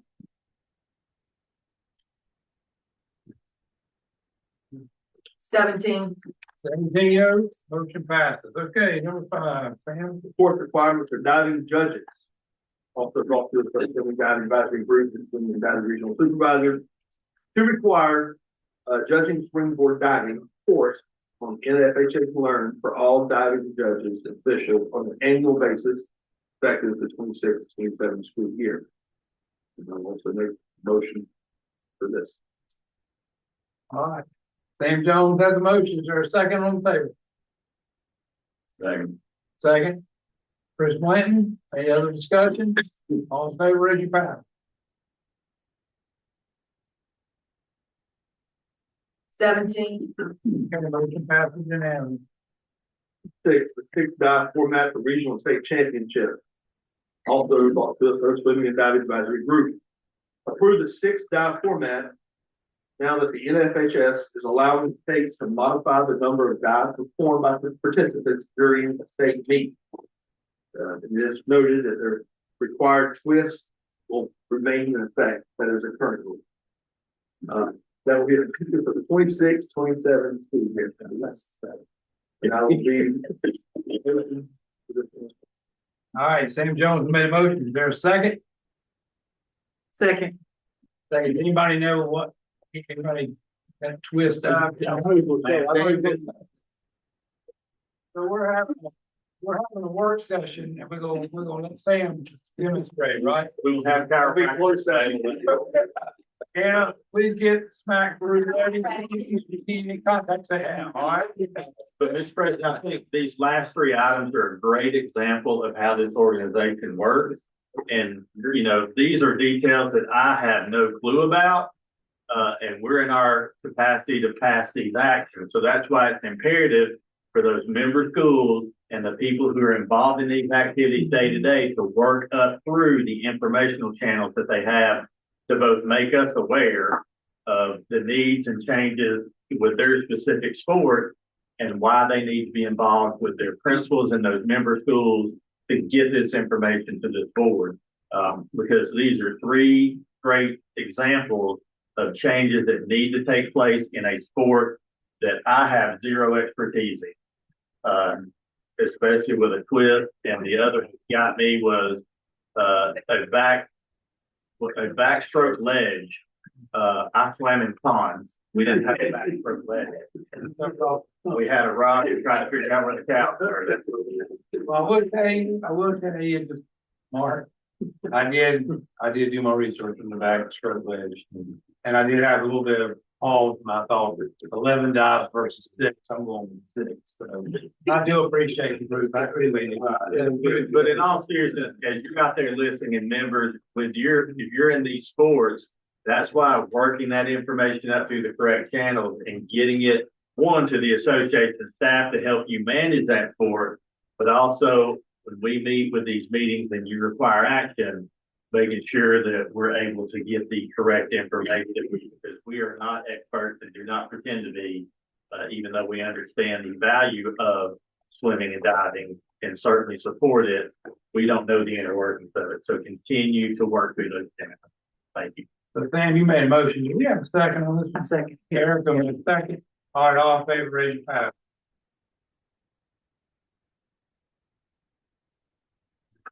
17. All right, passes unanimous. Number 7. Two different conferences. We did these, or excuse me, the Four Rivers Conference in Carteret County, two very similar proposals. To implement a cooperative team agreement policy that allows 2 schools to combine athletic programs in specific sport. When one or more of the schools cannot independently field a full competitive team due to limited participation, declining enrollment, or other challenges. In Carteret County to revise the current athletic eligibility requirements to allow students to participate in sports at the nearest neighboring school within the same district, provided that their home school does not offer that sport. The student are limited to the next closest school in the district that offers the sport. The onus of transportation to the receiving school is on the student's parents. I know we talked about this in the winter time, and then we said, you know, special schools, combine ABM, how do you do it based off enrollment? I think that's what it's in the MOU, and then the bylaw now that, or not bylaw, but on the MOU, we're mandated that their classification is by ABM. So it's very complicated, and we kind of, that was our reasoning. Multi-districts, combining multi-districts. So I applaud the group for, they did amend it and to use some language there within the same LEA. However, we've also learned that we don't have the ability to do that. So while that will not make it out of committee, we do want to encourage, and Commissioner, I'd ask for your guidance on how to do this. We do believe that there needs to be a committee working on this with Mr. Alford, state board input, or the liaison we have there with EPI. This has been a conversation for several years now, and it will continue. And I believe the heart and the nature of the requests are and goodness and an opportunity for students. However, we want to make sure we do it the appropriate way and work with the appropriate people. So we would love to see a committee happen, whether that's led by staff or a board or however we need to go about that. Well, one of the things I might suggest is that this is coming from obviously these two committee conferences that perhaps staff, along with a representative from each of those conferences, we could meet together along with the DPI to just kind of see where we stand on this and how to go about making it happen. So we can certainly do that. Number 8, enhanced scholar athlete calculations. Thoughts of staff. Enhancements include unweighted GPA raised to 3.2, determined at 3.1, takes into account the total performance commensurate with DPI scale for 3.2 GPA at 80%. Clarify language concerning homeschool student athlete participation in scholarship athlete. This also does not make it out of committee. Number 9. Chairman, talking to you, please, for this slide. I don't have it. Whoever. Number 9. That did not make, sorry, number 9 is enhancements will include, it has to do with the Wells Fargo State Cup criteria. 5 points will be awarded if an individual or school remains ejection free, to allow the team scholar athlete distinction to count towards state cup points. The new opportunity for points to clarify language that pertains to wrestling. Only Wells Fargo points come from dual team wrestling. Team total for individuals does not count. So we would strike the first 2 bullets there. And I will say wrestling. And so the third, essentially, the proposal should read only dual team wrestling points can count towards Wells Fargo points. And so no points will come out of the individual tournament. So I'm making a motion, clarify that language. All right, take a second, Ryan Tyson, any questions, comments? All right, raise your paddle, all in favor? All opposed? 17. 17 no, pass. Motion passed.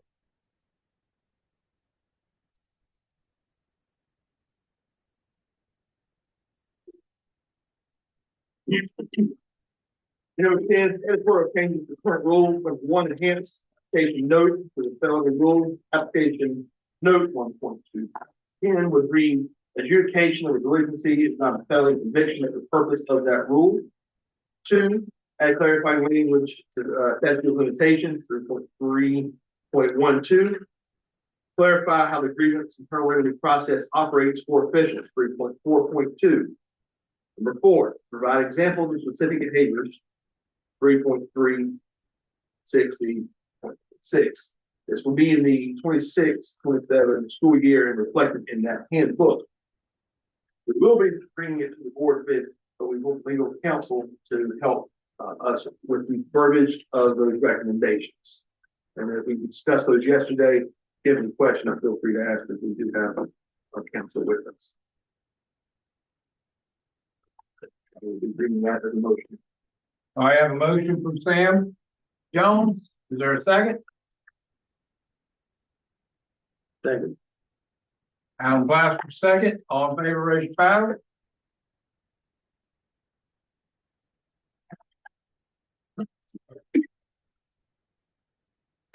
Dean. Motion passed unanimously.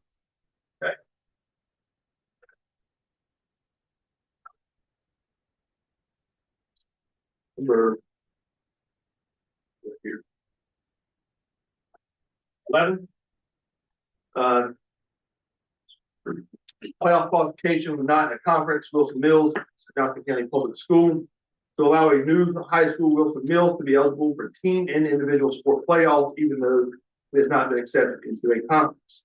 This will not come out of committee, but it's recommended the executive committee take a look at this, as they do have the ability to place schools in a conference.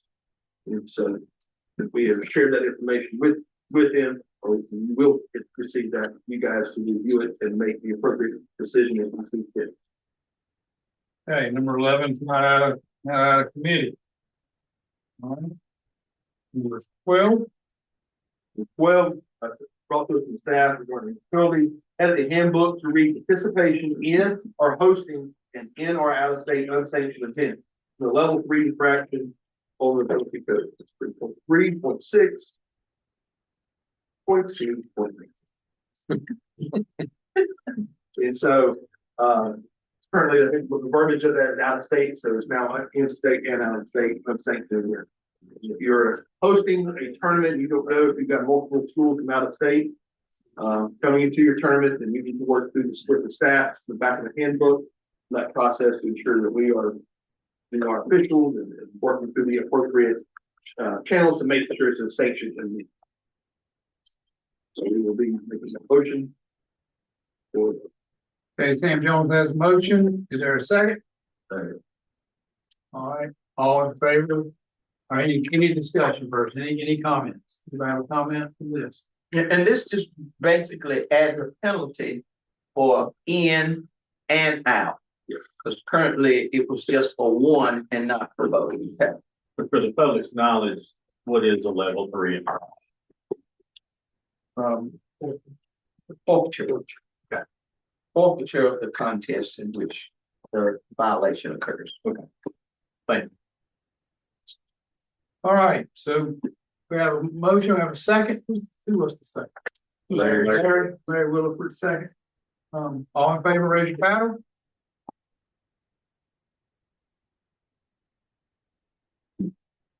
Seventeen.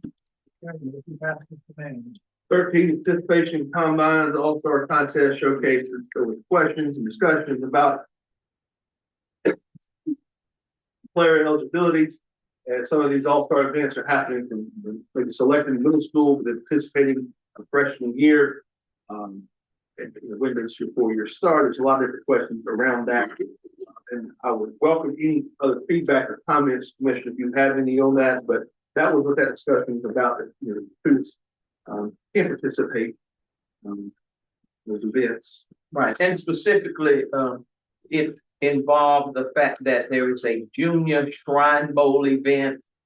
And that there's an age bracket this, as it relates to that event. And so a student could be in the 8th grade or be 13 years of age in the 8th grade. That student would be selected to participate in that junior Shrine Bowl All-Star event.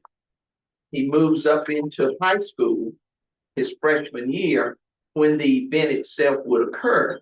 You know, our rule says that until you have exhausted your eligibility in the sport, you cannot participate in an all-star event. So this was just simply to clarify that, because the folks that are involved with this wanted to put this on their website so that those young people wouldn't run afoul of that rule and somebody say, well, this kid's in the 9th grade and he's participating in an all-star event. So that would allow that.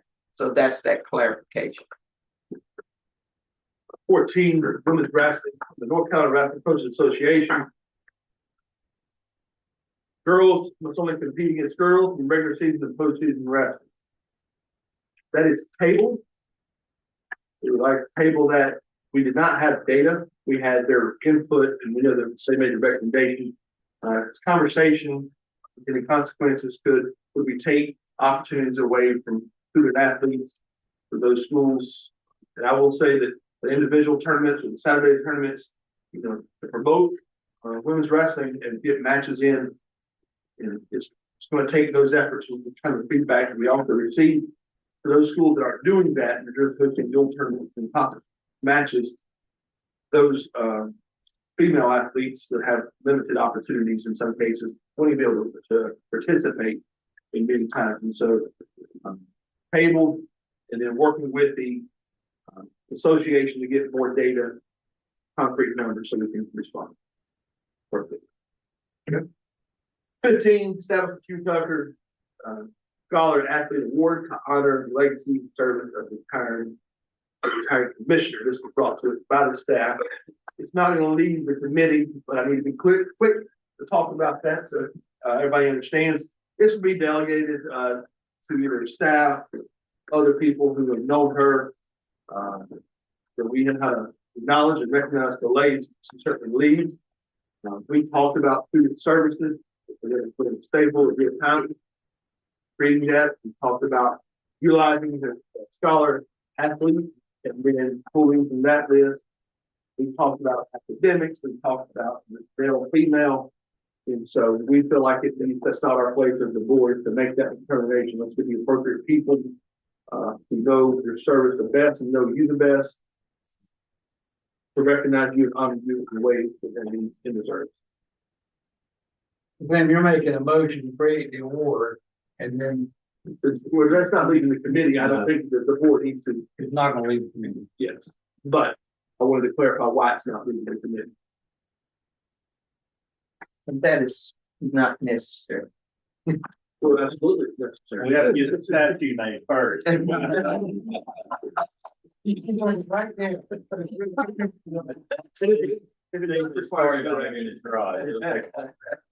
If it does require board action, then that committee can bring. I got it. The appropriate action.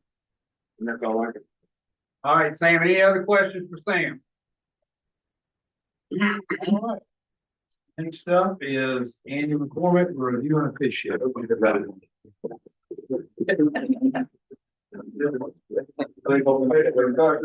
President Wayne.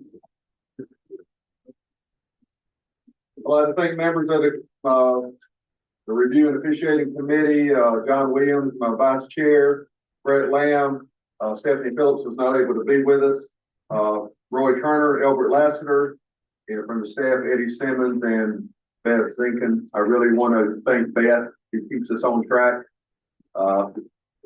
Did a great job with that, so really do appreciate what you've done for us with this committee. First couple on the agenda were discussion only. The violation report, through April, 15th, we have had 29 violations with the leading violation, continuing to be violation of the seasonal game limits. So we just need to be mindful of that, paying close attention. One really bothered me as we've heard the word sportsmanship quite a bit, throughout the morning and throughout yesterday, is our ejection report. We presented that for everybody to review. Through May 1st, we had 1,095 ejections. That's a lot, up from last year. Men's soccer continues to be the leading violator, and the most common reason continues to be profanity. So that has been, sportsmanship has been talked about. One that really bothered me, I believe it was 88 of those instances were through our coaches and coaching ejections. Folks, if we're expecting our young student athletes to do the right thing, our adults that they're looking up to and is supposed to be setting the standard for them needs to behave professionally at all times. I mean, sometimes it can be difficult, but they got to be mindful of who's watching them, and that is our young student athletes. So we need to be sure that we're setting the example.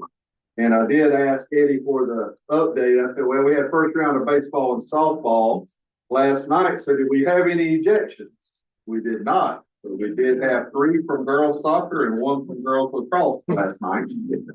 But I was happy to hear that we did not have any from baseball and softball playoff matchups last night. Number 3, regional supervisor position. I do have 2 names to put forth, and this will be for a vote to approve the Eastern Swimming and Diving Association Regional Supervisor Bob Landry, and to approve the Interim Mountain West Volleyball Association Regional Supervisor Ed Ruiz. And that is, again, motion for a vote. Second. Motion second by Henry Rice. All in favor, raise your paddle.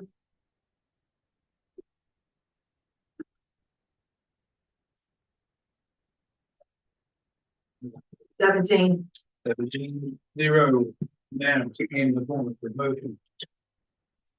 Henry Rice. Next up, this was a discussion only. We're asking for some clarification on the signing fees. To provide clarification for same sport, same day, boys, girls, university, varsity. Examples will be like wrestling and basketball, signing fees for consistency across the state. In fairness to schools, I believe that this is mainly coming from wrestling with the signing fees. So we have asked the staff to look at providing some clarification and updates in the handbook to address that. Number 5, this one did not make it out of committee. It was from the request from the Officials Advisory Committee to rescind the 5% pay increase approved at the December 2025 Board of Directors meeting and institute a 10% pay increase. And with this, folks, our committee, we discussed this. We had a lot of work with this back in December. We value our officials. This board, this association is committed to continuing to improve the pay for our officials. We know it needs to improve, but we got to take it a little chunk at a time. We can't bite off more than we can handle. We can't bite off more than our membership schools are able to handle, especially this time. With the economy like it is, $6 diesel fuel for schools, trying to get our student athletes everywhere. Other districts cutting their budgets. Just on the news this morning, there was 3 or 4 districts talking about cutting their large sums out of their budgets as everybody's in budget season. So that did not make it out of committee.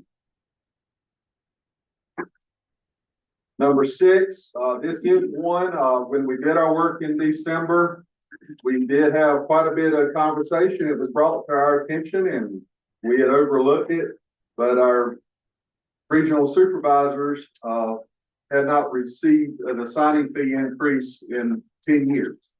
Somehow we overlooked them 3 years ago when I was on this committee, and we gave those increases across the board for everybody, and assigning, regional supervisors were left out of this. So we are looking to correct this, with this, and I will be putting this forward. Increase the signing fees, varsity, from 150 to 300, and junior varsity from 100 to 150. And once again, this would be effective 2026-2027 school year. I'm putting that forward. A motion made in McCormick. Is there a second? Second. Second. Any comments or discussion? So I think comment, just a reminder that the change in the fees or the change in the cost also removes the change fees, right? Was that part of the conversation? We had quite a bit of that yesterday, and My notes have this new rate now includes the it change. includes the change fees. So there's not a new rate and still a change fee. That's what I have. Yeah, so we had inclusive of. And you can get that on the record so that we're all on the same page for communication. So on your sheet right now, you need to draw a line through, if approved, eliminate the change fee. That is correct, right? No. And we're not drawing the line through that? What I'm hearing is that if we approve this, change fees would go away. Right. It's included, yeah. Okay. We're all saying the same thing, but we need a clarity in the motion. That's right. So the motion needs to read, you're making a motion on the new rates. Right. And the new rates and now include Inclusive of. the change fee. There's not a separate change fee. Is that what we're saying? Yeah. Okay, so that's same. Mr. Lasser, we talked about this in December. You mentioned it earlier today when it comes with a pay increase. The expectations go up as well, the more money you make, and stuff like that. Talk a little bit about what do you think the expectations should be for regional supervisors on coaching or helping support, Mr. Schwartz's presentation today with some younger officials. Look like we were getting some younger officials new there. How are we supporting them if we're asking our membership schools to commit this money? How do we get a better product or working together? We're all the same way. So I think they need to hear some things that we are doing. Yeah, as I stated this morning in my report, and great question from John Williams there. We have a responsibility as regional supervisors to assign to ensure that officials that are under our charge have completed all the requirements necessary. That's the minimum. I agree.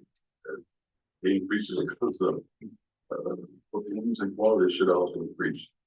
The thing that I'm most, I shouldn't say excited about, I'm struggling with the fact that we have to do it, but including in our official training is becoming better communicators, what to do in certain situations, both good and bad, when there's a time to under the things of that nature. So those are the things that we're including, and as we move forward, and we have to continue to adjust. Regional supervisors are being, and hopefully you'll see a very similar product regardless of material mistake that you're in. So those are just some of the things that we're seeing. And you mentioned younger officials. Younger officials get better sitting beside veterans, working alongside that. If you watch television, your best officials aren't necessarily the kids. It's the ones who have the experience with the fighter, the kids, because we're on. I'm rambling now, but hopefully that answers your question. Do you think that there's You all speak up so that our owl right here catches. your what you're committed to doing? Do you feel like that is shared amongst most regional supervisors in those schools?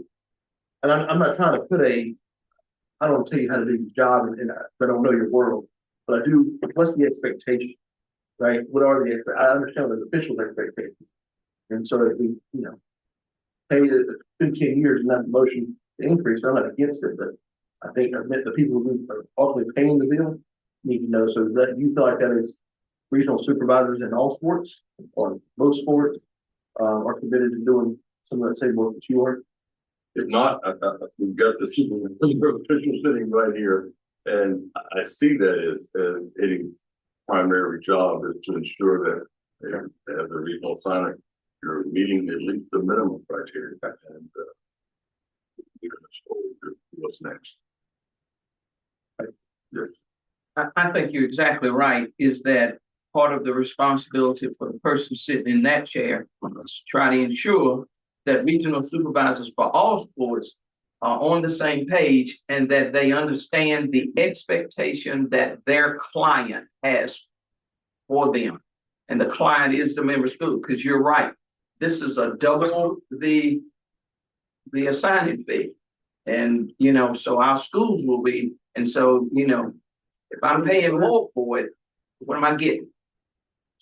And I think we have a responsibility out of this office to try to ensure that that's happening with our regional supervisors. And when it is not happening, then I think we have to have a mechanism in place where those regional supervisors can be held to a standard where then with legal guidance, they could be dismissed if they're not doing what we want them to do. And when I say we, the membership wants and expects. And I hear him every time we're here together. I know what he does. I know what he's committed to doing.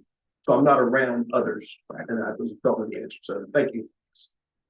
I think also with the increase and that discussion that we know what we get with that increase, but also a little more clarity on the change fee, I think is worth mentioning, just so that everybody is clear what this action does. And I don't mean everybody in this room is clear, but our officials are clear, our supervisors are clear, our member schools are clear. So those of you that have been dealing with that change fee may want to weigh in and talk about what is going away if this action passes. Well, let me ask Albert, what percentage do you think of all the schools, 446 schools, get the change fee in sports? I've got 80 high schools and 77 paid the change fee. 77 pay the change fee out of 80? Yeah. Okay, so that's $100 right now on the change fee, right?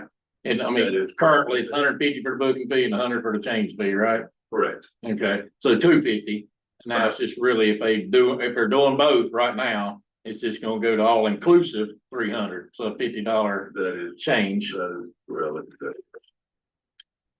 And it's, I guess, to finish that your question, Mr. Garrett, if you don't pay that up front, as you mentioned yesterday, it's almost like an insurance. Any change other than whether it's a $50. So for clarity, the change fee is the ability then to reschedule games. And you can opt in. A lot of schools now have opted into $100 to have carte blanche on that. Correct. Or they can do $50 per change needed. Correct. This would be inclusive to include in one fee, 300 at the varsity level, 150 at the junior varsity level, that takes care of the assigning fee and any changes that are needed throughout the course of the season. That is an accurate statement. Okay, just making sure that one, that I know what I'm voting on, but the membership also hears, because this is an increase, but it is inclusive of some things that a vast majority of the schools have opted into anyway. So this eliminates the need for two separate accounts. Yeah, that's why I just want to know how many we're actually doing, because if only 50% were paying for the change fee, then I would still leave it on the schools to choose to do so. But if most of them are, then it's easier to vote for. Thank you. And as chair of this committee, I would like to also add, this association and this board, we just do not hand regional supervisor positions to everybody. That these folks have put a lot of time and dedication into their craft. They go through a thorough application, vetting process, interview process before their names are even put forward before this full board. And we do appreciate our regional supervisors. Like Albert just said, 80 high schools, Elbert. Yes. That's a lot. That's a lot, and we do appreciate them, but I also think it's worth mentioning too, that our member schools need to be good partners in this when needing changes and requesting changes.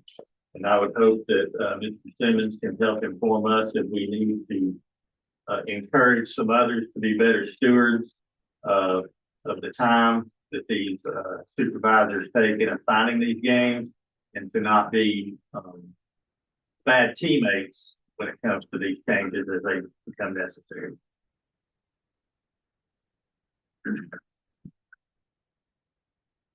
All right, anything else? We had a motion from Andy. Do we have a second? Who was the second? Can Eddie? Eddie, who was the second? Okay. Anything else on this? We restate the motion, The please. motion is that we're moving, I'll let you do it. Andy, the motion is we are moving our varsity, and JV change fees from 150 to 300 and from 100 to 150. And this is inclusive of our change fee. all right, any other questions, any other comments? But we put in a statement that other than weather-related changes, these be 7 days in advance. That's not the motion. We have the motion on the floor and I call for the question. All right, all in favor? Ready to powder?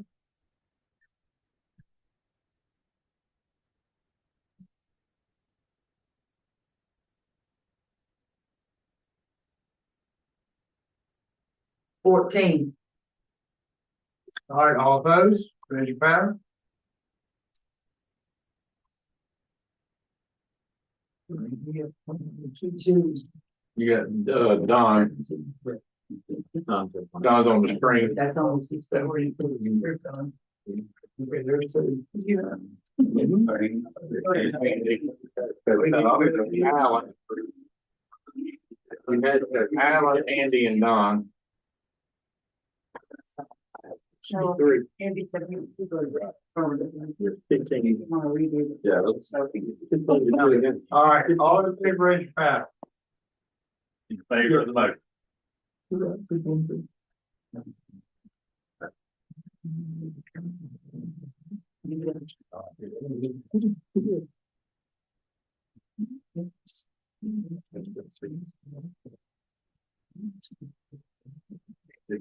That's 15. All opposed? Andy and Don. That's 17. Right. Yes. Oh, Alan, I look at Alan calling me. All right, thank you. Moving to number 7, this will also be coming forward, to our board. This is actually 7 and 8 combined because they were the same proposal. Require rather than recommend a 5-person officiating crew for JV football.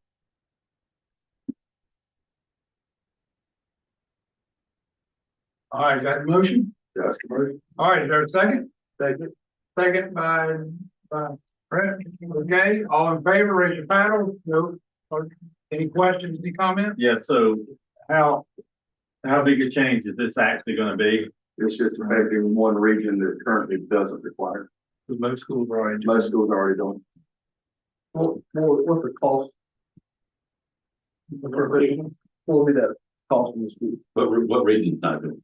Yeah, which region will be impacted? Charlotte, Metro One. Do we think they have a hard time finding officials to do it? Finding that fifth official every Thursday night? The association is wanting to do it.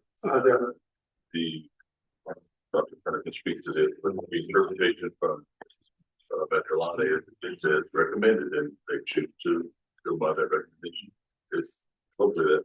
Yeah. We're just do it already. That already has. No, we don't. We just do this recommend. Eddie, I guess the reason you're asking that is because of the concern that if we don't have enough officials to do it, is that gonna result in canceling the game? We require them to have. Number of officials is not the reason that there's four. in the mountains, they would have enough. They use five. Except what. All right, any other questions, any other comments? What's the call? $70. $70. No, it's $90 for Jake. $90 for the Official, am I right? That's what I thought. I was drinking along within the.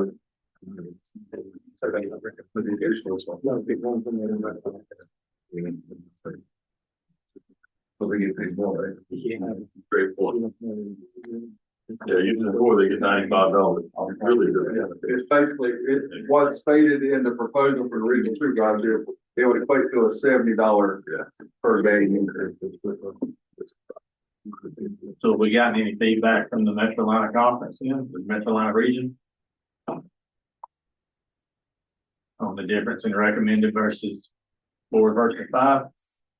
I'm not in the Metro Atlanta region. From the member schools or This period, because We didn't bring the concern up, so the concern currently came from the regional supervisor. It did, and having 5 JV is what we use as a training ground, right? As for officials learn to become better officials and move on to the varsity level. And having that extra official just increases the opportunity for training to get better. so consistency between the JV crew and varsity, same mechanics, training, Great point. Yes, grading, et cetera. yes. Okay. So we had one association that wasn't doing it, they weren't using 5. And We that have, was we the, have one school district that chose to, and they have the right to, per what it says in the handbook, it says recommended. correct. So we've got one school district that simply wanted 4 officials, so that's what the handbook says. Now, the football official association down there wants to provide 5. So nobody has ever brought that to my attention as a concern. I mean, it's been that way since I've been in this role, and nobody has expressed a concern, and the regional supervisor has never spoken to me about a concern about this. This is really. Well, that's what I was gonna say, why is it that? About having 4 Yeah, nobody has ever said, I've never met with the regional supervisor as it being concerned. He never brought that to my attention. And I've got some schools that use 4 also. So that's why I was wondering, do we mandate it or we leave it up to them still?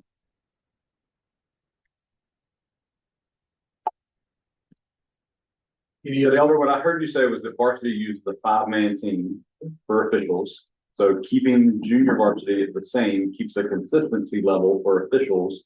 So they're not having to understand how to man a 4-man crew versus a 5-man crew. So that'd be correct. That would be correct.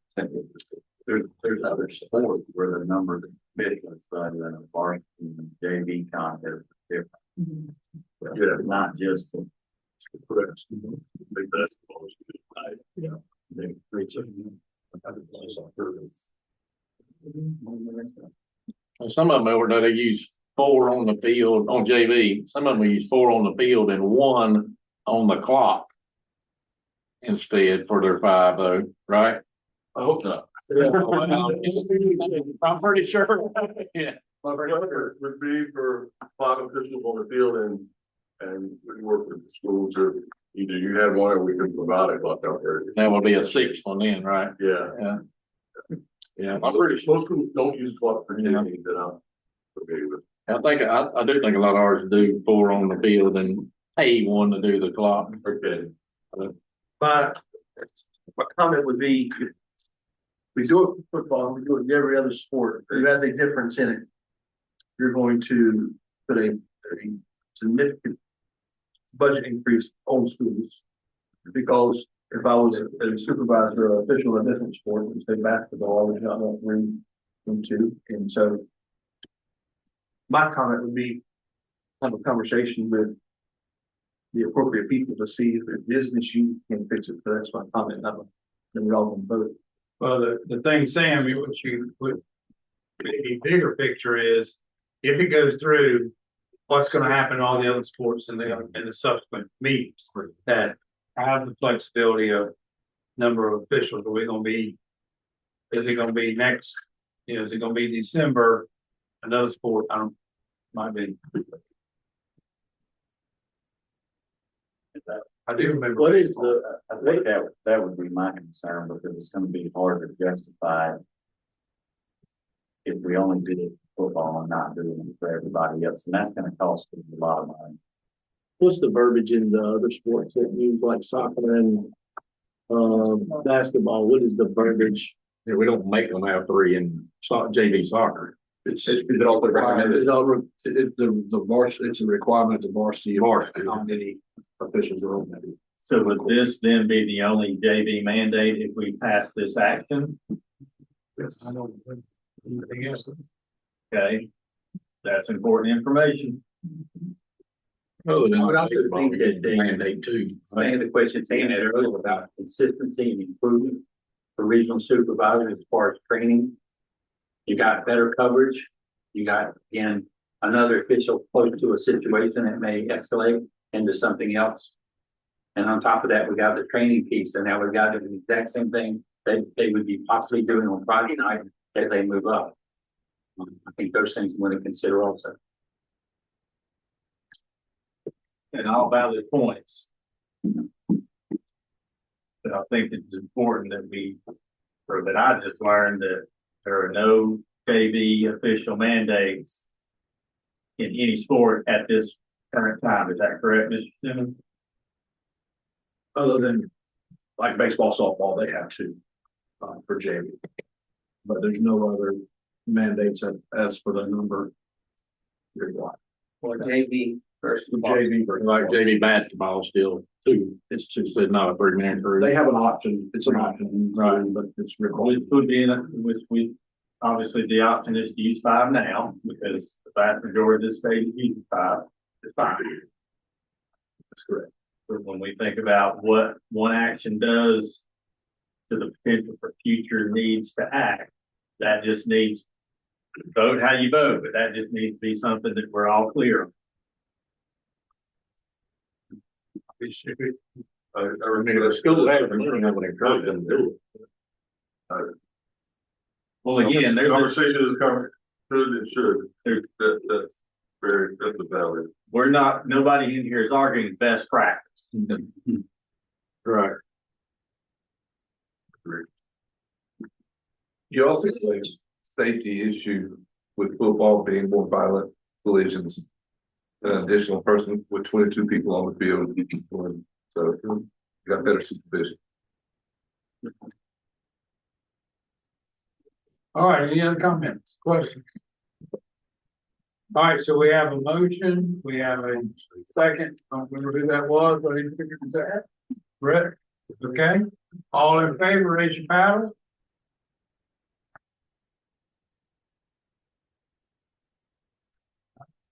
All opposed?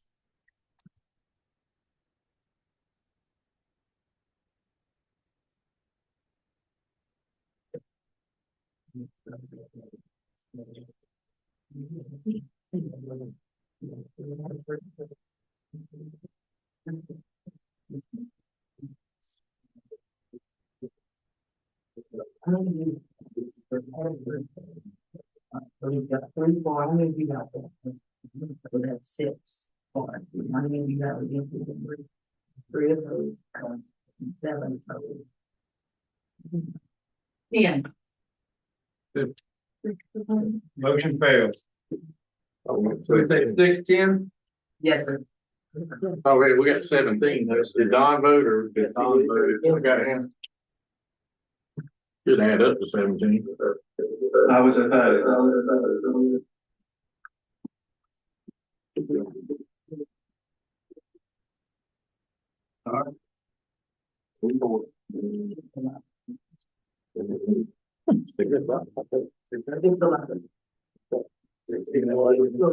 It's 11. Yeah.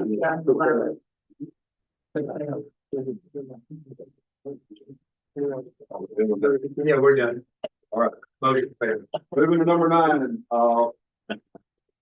football game day. Officials, this one did not make it out of committee. This is a request from regional supervisors. Increase in varsity football game pay. This is a separate proposal. It also did not make it out of committee. JV football quarterly.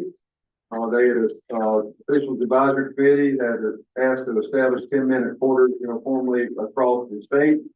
And that did not make it out of committee.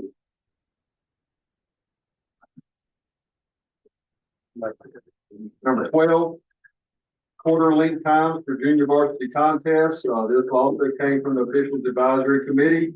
For JV sports, basketball 7 minutes, football 10 minutes, lacrosse 10 minutes, and this one did not make it out of committee.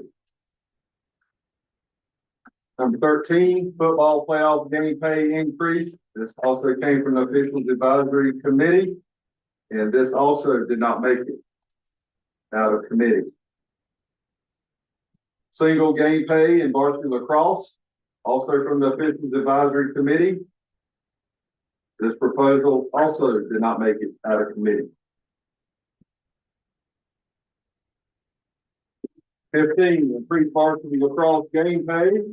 This also came out of officials advisory committee, and it did not make it out of committee. 16, single game pay in junior varsity soccer. This was the established uniform pay of $65, where a 2 or 3 person crew is utilized, where 65 is currently for the 2 person and 59 is currently for the 3 person, and this did not make it out of committee. Also not making out of committee was number 17, standardizing volleyball compensation, because that's basically going to be covered by the 5% increase. That did not make it out of committee.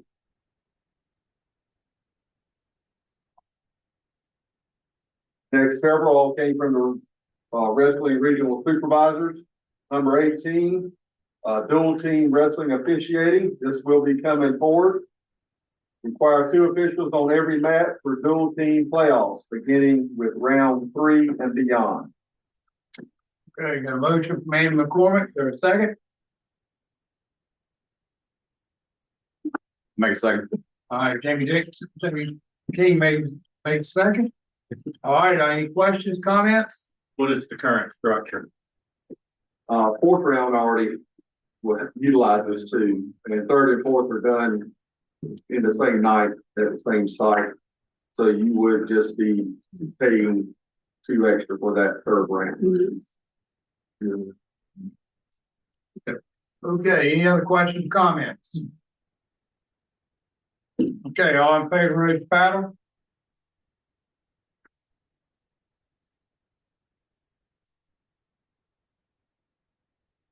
All right, 17-0, motion passes.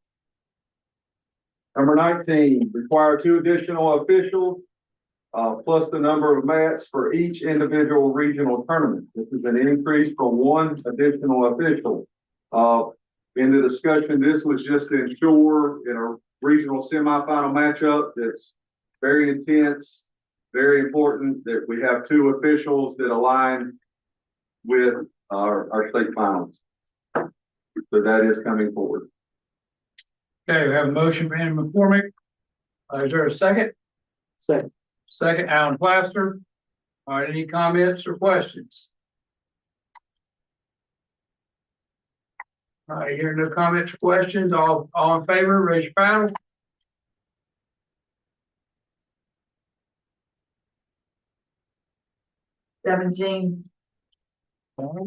Motion passes unanimously.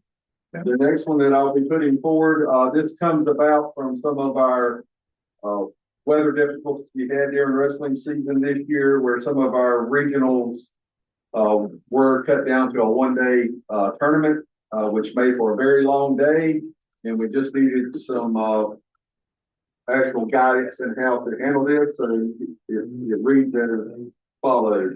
If a regional originally scheduled for 2 days is changed to just 1 day, the official shall receive 1.5 days paid for that event beginning in 26-27, and that is put forward. Andy, that was brought on a lot because of the weather. Yes, Is that sir. correct? Because that made for, Switching things together. We Yeah. got official, doing double time on the same day, is that correct. instead of 2 days in a row?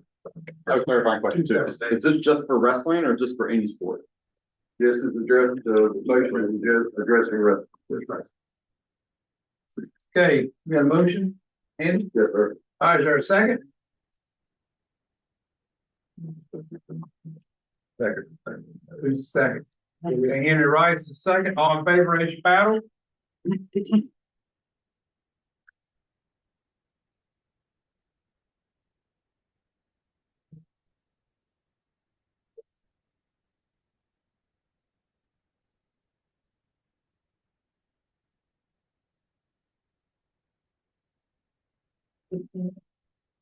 All right, all opposed? Okay. 15-2, motion carries.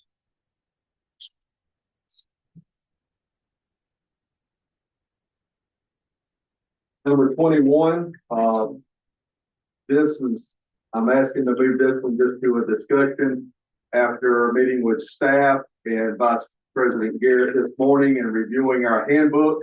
There's verbiage that conflicts with what we were, going against the youth part. You have that right at your fingertips. I do, thanks to the staff.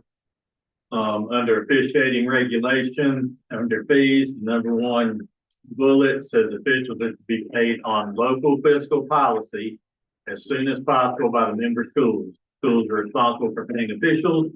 Regional supervisors cannot act as the fiduciary agent for the schools in terms of paying officials. So bottom line is, this board does not have the authority to bind what a public school unit's payment operations are.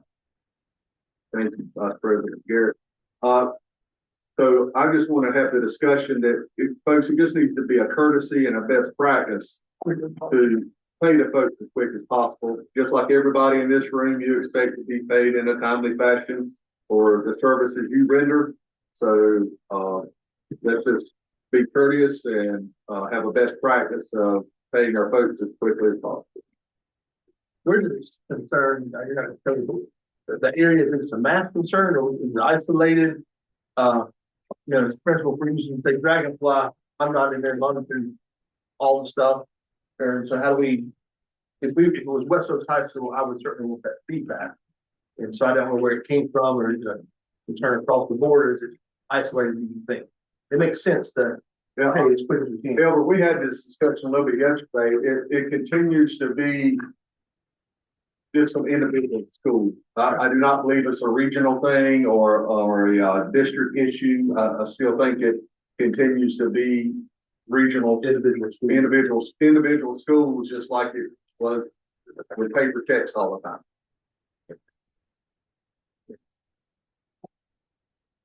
Moving forward, number 22, this was some clarification that we just needed to clean up. It came from legal. So the changes are in blue on the screen, but I'll read through it. Clarify the North Carolina High School Association position on using non-NCHSAA regional supervisors / associations to make assignments for non-sanctioned contests. And it says require each school must use only NCHSAA registered and eligible officials in all competition and must work through an NCHSAA approved regional supervisor. And this is effective 26/27. This is ensuring, so say you're hosting a tournament at a civic center, but there's one of our schools, member schools is the host of that tournament at a civic center. We're still have to adhere to this policy. Or if a tournament's being played at one of our host sites at one of our member schools in their gym, we definitely have to be sure we're following this. So this was just clearing up. We had some issues with some tournaments across the state that we're not following this. So we just wanted to make sure it got cleaned up. Legal wanted to clean it up. So that's where we are there. And that does come forward. I have a motion for Andy McCormick. Do we have a second? Second. Second for John Williams. All right, all in favor, raise your paddle.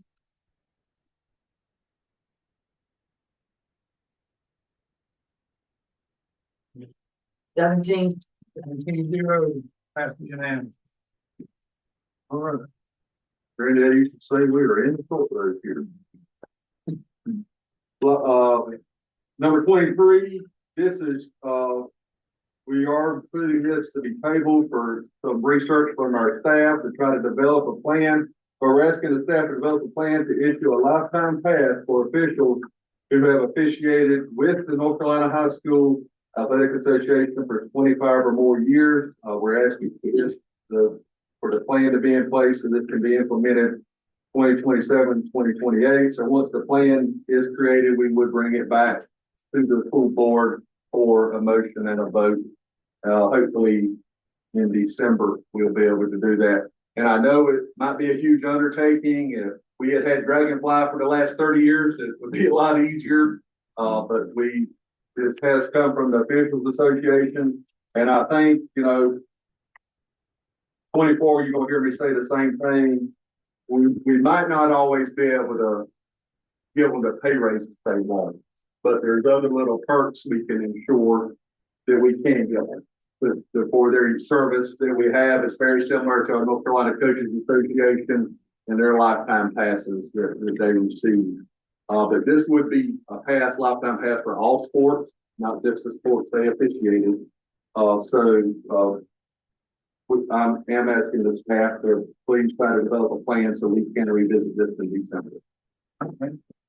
The last one's 24 is also a discussion item, and it falls along the lines. This is addressed, and I believe it's page 52, 53 of our handbook with our daily operations, game day operations. But it's just like I said, if we can't always increase their salary, we can make sure the job they're coming to, they're welcome. They're taken care of. We give them appropriate places to dress, to shower. We make sure they're safe coming in, they're safe coming out. Follow the game day procedures. Just do what's right. Have your best practices in place. And also please be reminded that our officials are able to put in game day reports in Dragonfly to help us hold some of our schools accountable. Andy, just any questions, any comments on the last two? For the record, the one about the 25-year pass is officially tabled until December 2026 meeting. And Andy, look back on item number 8. You did put 8 and 7 together. Yes, sir. Okay, that's how they were identical. Okay, that's what I thought. You want to make sure when somebody didn't skip that item. Okay, any other questions for Andy with review and officiating? Any other questions for him? I just want to comment, and Garrett mentioned earlier with swimming and diving groups working with the staff to get things on the agenda item. There was 24 items in officiating, and I know it was Mr. Simmons and you guys and the officials. Yes, no, committee, all of that, but I think it's important to recognize when we are getting feedback from them and how it is making it its way here to have discussion. And I think that we made a great point earlier, but we can see it through our officials, and he will advocate, and we can say no to him in this room if we need, if we feel like we're led to. But I just think it's a good point to point out this topic, it's a hot topic of needness and point of attention for some. Thank you, Sam. All right, thank you, Andy. All right, last committee report, Larry Williford, and then we have sports committee, and then we have 2 separate items. We're getting close.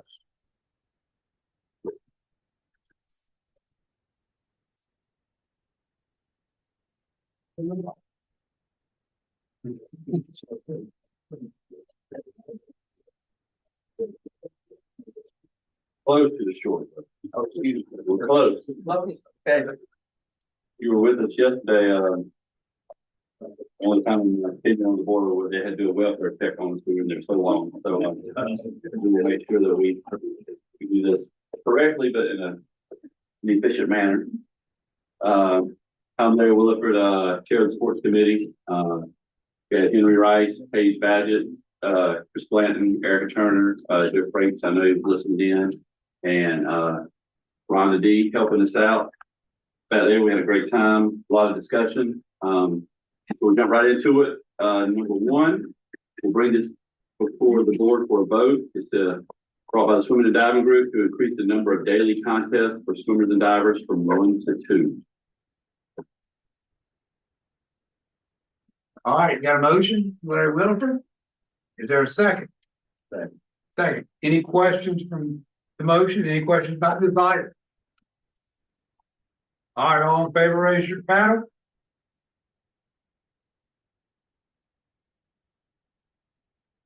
All right, 17-0 passes.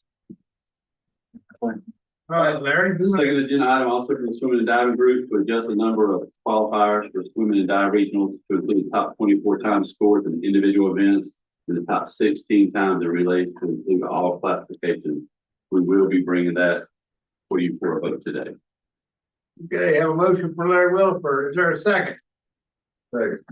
Second, Andy McCormick. Any questions, comments? All right, all in favor, raise your paddle.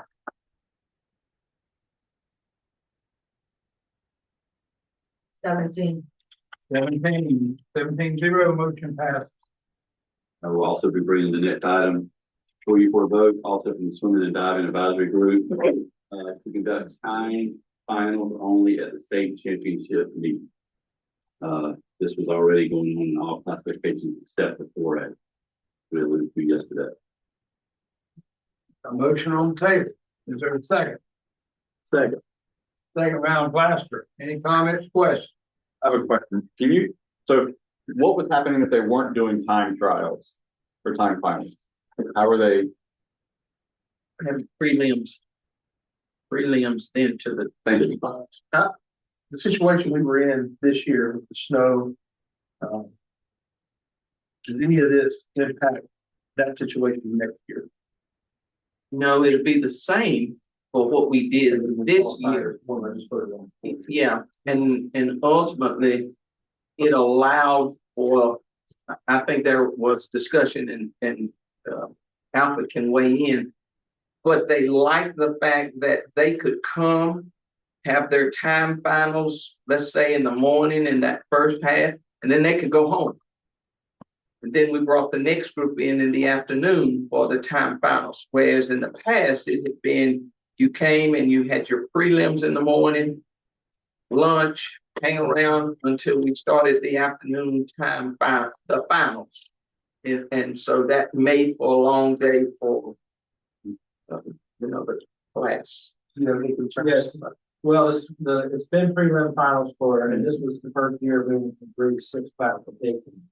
And so the swim advisory committee, where they kind of landed was that they would like to keep prelim finals, but in order to do that, you have to swim coincidentally with another classification. So you would have to swim 2 classifications during that same period. They kind of didn't like that as much as they like to have their own classification state championship in a time final format. It's allowed 1A to have the same recognition or 5A. Right, otherwise you would have potentially 7A, if 7 and 8 were paired together, you would have a 7A heat and an 8A heat. So then this action would make it uniform across the board. So it would be exactly what we did this year because of the adjustment from the weather. We were in that format this year. It was going to be classifications running simultaneously with the disruption with the weather, the change in the format, the expansion of the field. We now ended up with time finals. So essentially we would be adopting the schedule that we had this year. So now that they've experienced that due to weather, they liked it. Well, I think they liked the prelim final format, that where the advisory committee was, they liked that format, but given the, essentially you have to run probably 6 days worth of championships in order to have everybody have their own prelim final morning final session without running with another classification. What's the member schools feedback been? I think the survey that we sent out, we got majority feedback that they would prefer time final versus being running coincidentally with another classification. And this motion honors that. We have a second. Alan. So we have a motion, we have a second. Any other questions, comments? All right, all in favor, raise your hand.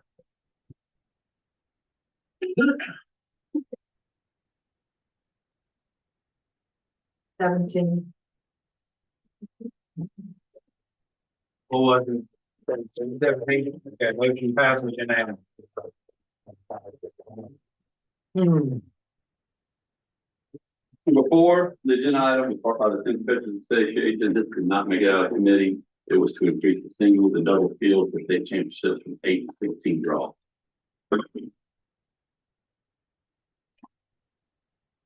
Number five, also brought by the Tennis Coaches Association, is to amend the handbook language for seeding process for pre-regionals and regionals. This did not make it out of committee.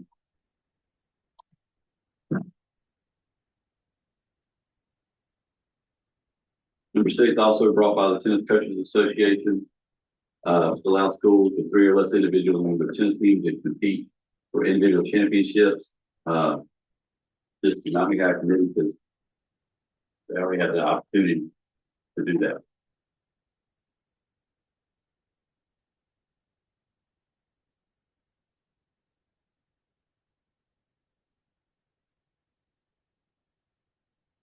Number seven, also brought by the Tennis Coaches Association, waiting for the board for a vote, is to extend the tennis postseason by 1 week.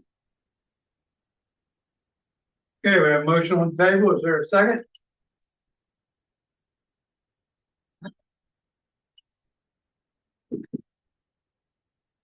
Second, Unit Rice. All right, any questions, comments?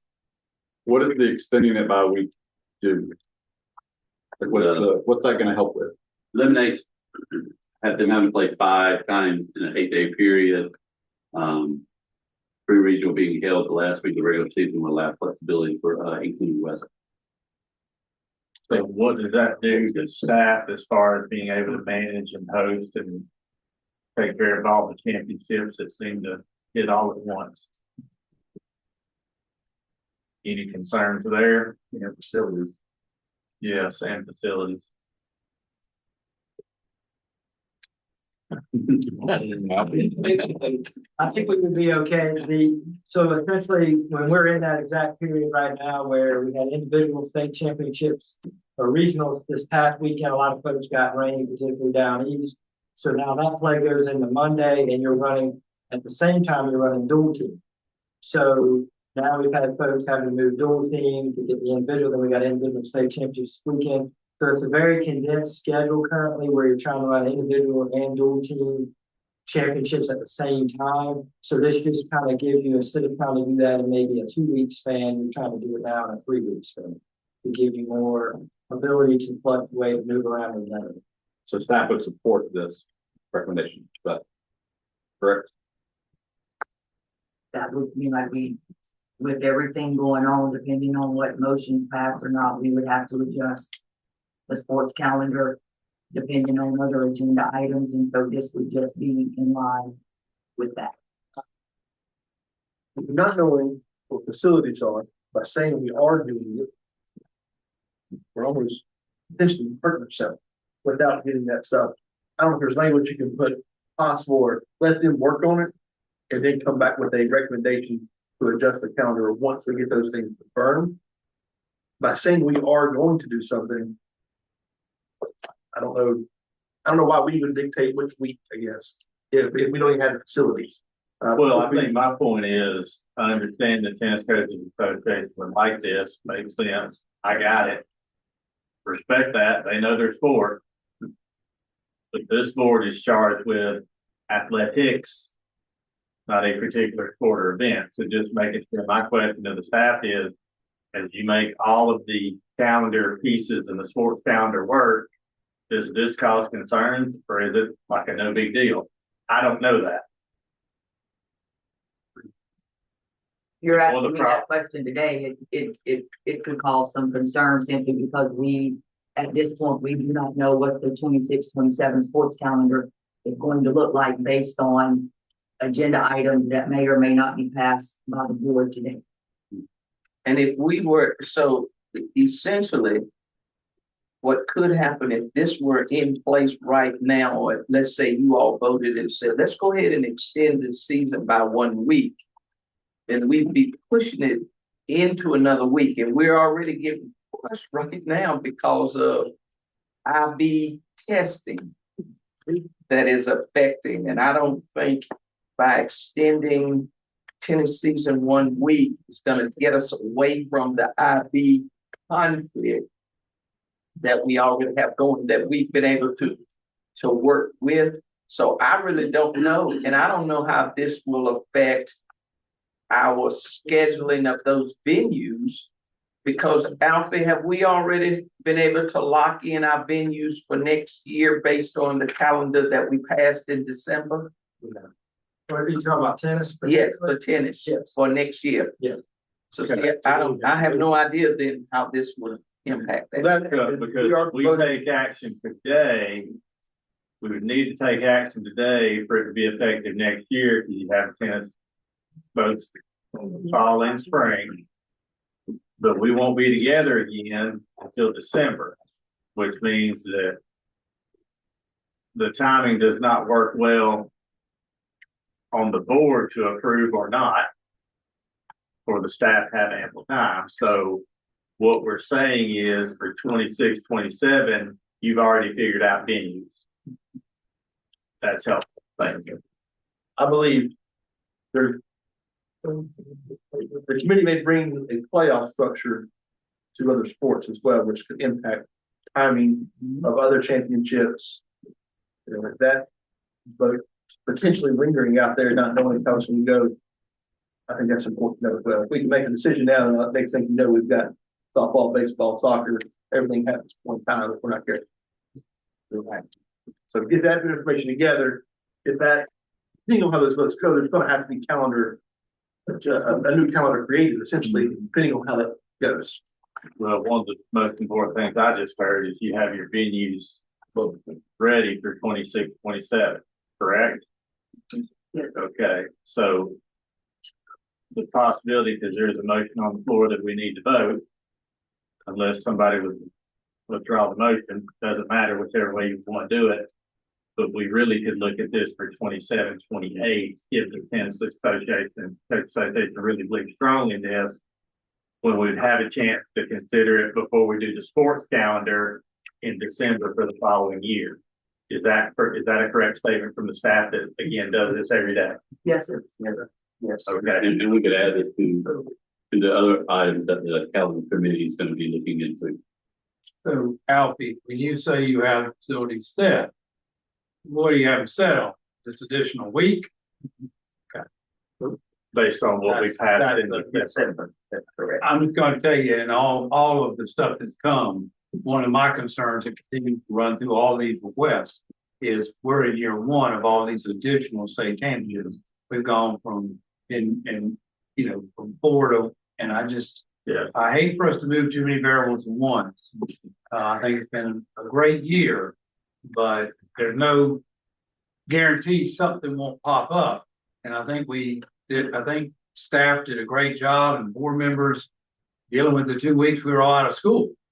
Still don't know how we got through all that, to be honest with you. If it snowed again, we would have been in trouble. But I just think we got to be careful how much we're moving right now until we see these additional classifications play out more. All right, do we have a motion? We have a second on the floor. Did anybody second it? Henry Rice is second. All right, all in favor, raise your hand. If there's not any other questions. Any other comments? All in favor, raise your hand. All right, all opposed, raise your hand.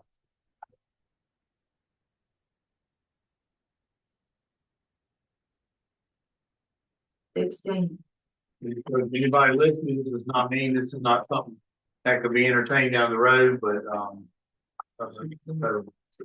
always up for revisiting things, but at this point, I think we got to be careful. Okay, great. This agenda item brought by the New Wrestling Coaches Association. It was the St. Girl Bill team wrestling into subdivided championship stage and still having 6 more female wrestlers. This was tabled due to more information needed. Number 9, also brought up by the North Carolina Wrestling Coaches Association, to form a committee of wrestling stakeholders to discuss and resolve issues encountered with individual wrestling state tournament schedules. This did not make it out of committee. And I feel confident that if they'll continue, the Wrestling Coaches Association will continue to work with our staff that most things can be addressed. Number 10, also by the North Carolina Wrestling Coaches Association, is to align postseason girls competition dates with boys wrestling. We'll bring that before the board for a vote. Okay. A motion from Larry Wilford, is there a second? Second. There's a second, Mark Garrett. Any questions or comments? I will ask the staff if we just do attendance, thoughts of this one? No. Is there a facility issue here? No, because it's just simply aligning it what we already have with the guys. So it's just aligning the dates so that they occur at the same time. Because Sam, to your question, which is my question, I think when we were dealing with the weather, we were talking about doing this, were we not? We were, I just want to make sure the Yeah. conversation we just had. So Sam, my thought was, we could have done it this winter with the facilities, but thank you for bringing up that question, Sam. Any other questions? All right, all in favor, raise your battle. Somebody seconded. Somebody did. I heard a second. Okay. Yes. Get my stuff together up here. Make sure people know I'm here. I'm trying to get y'all in trouble with Karen. She told me before I started. Call out who's good, who did what. 17. So we were fault with Brian Tyson, if you don't know. Yeah, right. Dr. Hines, the state is doing work with the thing.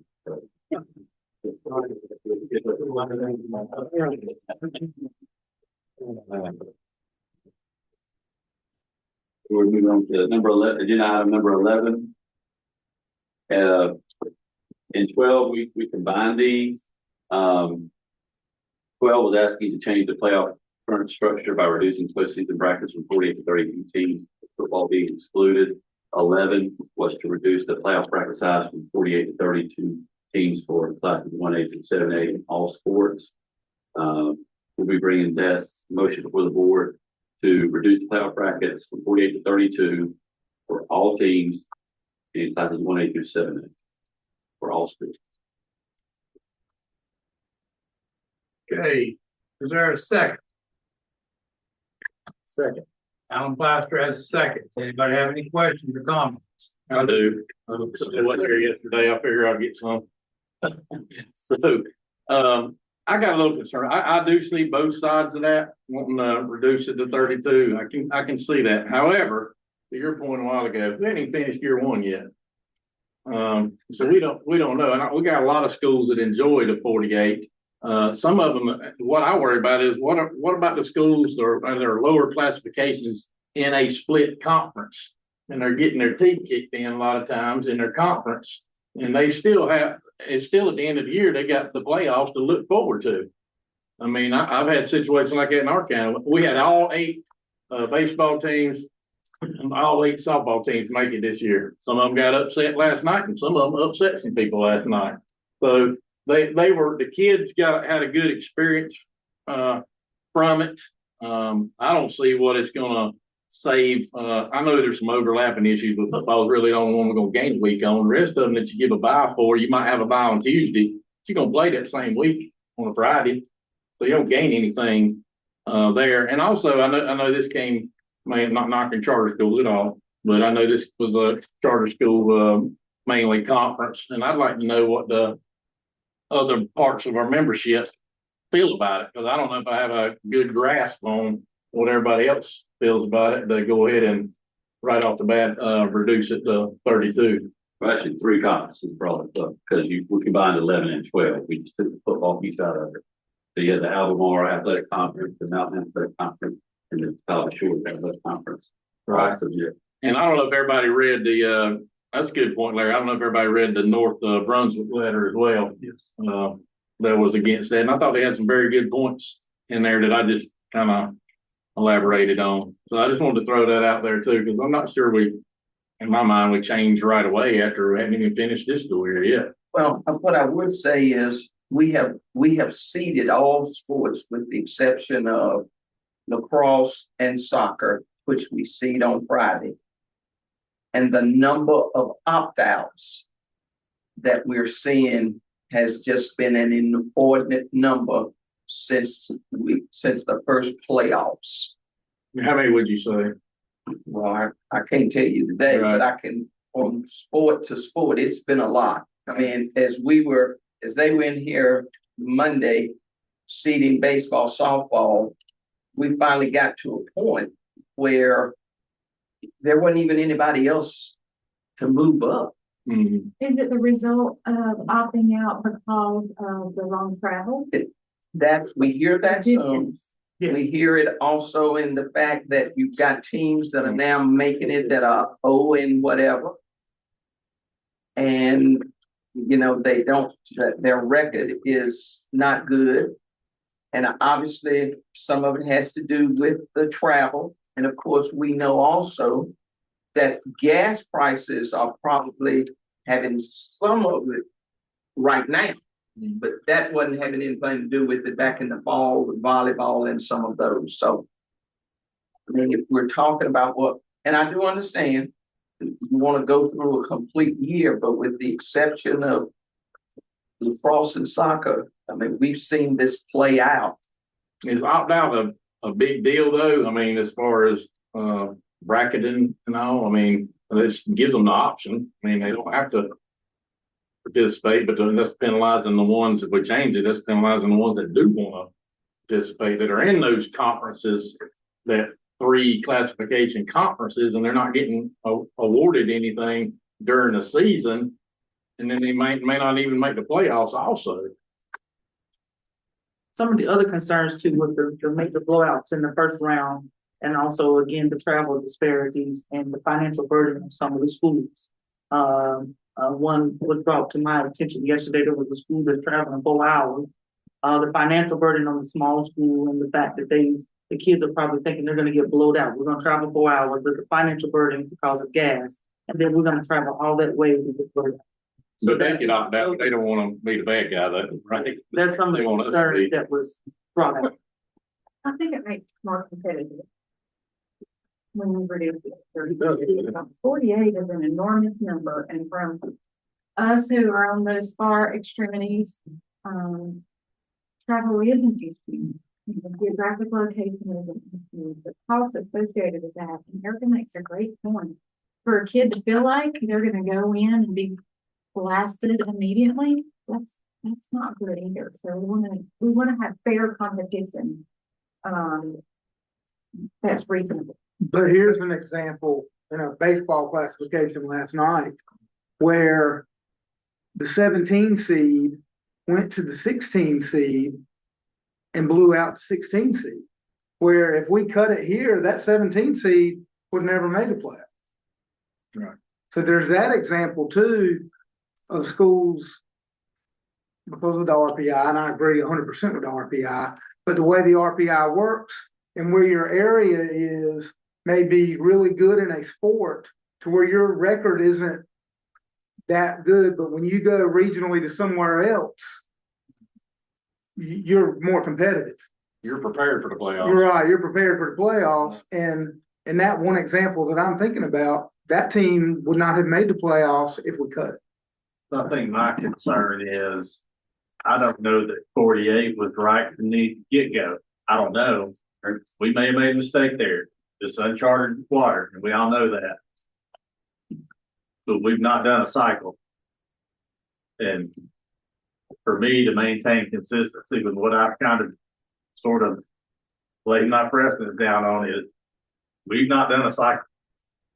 So my vote will be based on the fact that we've just not done a cycle. And I'm not saying we were right to be 48, because I've had a 1 in 12 team have to go play softball as a principal under the old system. It's not fun. We fed them nice and had a really nice time. That's what we did. But my fear is we're in the middle of the first year of an A classification setup. And that's where we are. We've not done a cycle. I'll say from all the conversations had with me, this is the one single agenda item that I received the most feedback on. And also did try to do research by talking with other AD offices and polling and seeing that, because you can get in a vacuum at like 1A, 2A, 3A, but what is 5A, 6A, 7A looking like? So trying to poll conferences versus what's the conference at Rose High? So I think it's 6A, 7A split, if I'm not mistaken. That was unanimous. Every school wanted to reduce. Conference at North Pitt, and then every school wanted to reduce. So I heard the most feedback. The only feedback I heard to keep it at 48 was the letter that was emailed to all the board members. How many schools used to, or old made it, and what, it's 32. Reducing it, how does that compare to what we were with 4 classifications? How many used to make it? We had 4. 60, well, what I'm saying, so it's. We also had over 100 in each classification. Correct. Say more teams are making the playoffs, even if you reduce it to 32 still. Because you have 8 classifications. Close to the same. There's no classification in 1A, 7A that has 64 teams, correct? Right. So we're going to be above. Maybe you're looking at right above 50%. If it was at 32, I think it's at like 59% or 60%. That's what I'm saying. Another thing to think about is a possibility. I know it's really out of the box, but 48, we'd like to be in these nice numbers of 32 and 48. Maybe 40 is the number, gives you 8 buys. I mean, it might be a situation where you could possibly do something there. I mean, as you think about it, you start getting these metrics and data. So I think to Roy and to Dr. Garrett's comments, I don't know that 48 is the right number, but I don't know that 32 is either, right? And so why would we go with 32 when we're not even sure that that's the right number, right? And so I would prefer to wait, have more conversations once we finish the entire season, right? Talk to schools, talk to people, right? Get more input, because I worry that if 48 is right, 32 might not be right either, right? And then we keep going through this cycle of changing playoff brackets. We shouldn't be changing that every year to year, in my view, right? So let's make sure we're changing it the right way. If 48 is not the right number, but we haven't seen it. We're still in the first year. And we did say as a task force committee that we would wait till the end of the year to come. I mean, to review to see, because we didn't know if the 48 was going to be the right number. We just had to start somewhere, and knowing that we were going to have to make some adjustments. But we did agree that we needed to get through a full cycle before we made any decisions. We did do that. I was on that task force meeting, and I think that would refresh my memory too. That the biggest conversation piece was those split conferences of awarding those teams to be able to still go to the playoffs, like Eddie's talking about too. At the end, 8A is not going to be that much affected. They get their 24 anyway, but it's a change for everybody else. All right. Any other comments, any other questions? So what we have on the table is reduce the 12 bracket from 48 to 32 teams for all classes, all sports, for 1A and 7A, excuse me, not affecting 8A. So all in favor, raise your hand.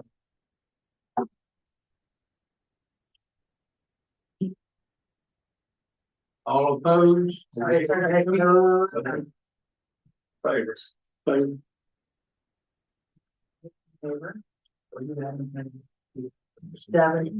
Seven, all opposed?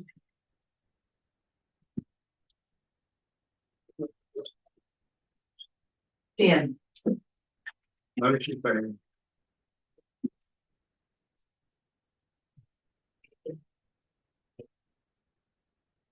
Okay, moving on to agenda item 13, brought by Dixon High School, It was to adjust season lengths, participation limits, and playoff bracket structure across multiple sports. It did not make it out of committee.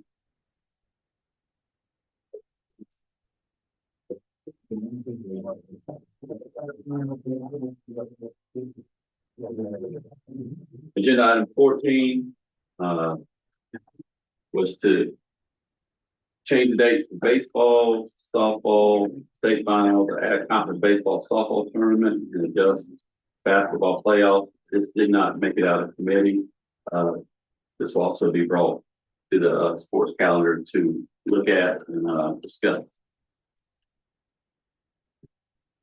15, this was brought by the staff of the North Carolina High School Athletic Association, was to adjust the current 2026-27 sports calendar for tennis and basketball to correct and amend dates.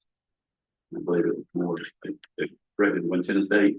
Yeah, we had to correct 2 tennis dates, and then we removed the conference tournament on basketball and adjusted those dates so that basketball doesn't have to worry about trying to get, the board would not have to come together to give approval for basketball to have a practice on a Sunday during the playoffs. That was addressed in the change of this calendar. All right, you got a motion? Yeah. Is there a second? Second. Second from Brian Tyson. Is there any other comments, questions? All right. Madam, if you're in favor.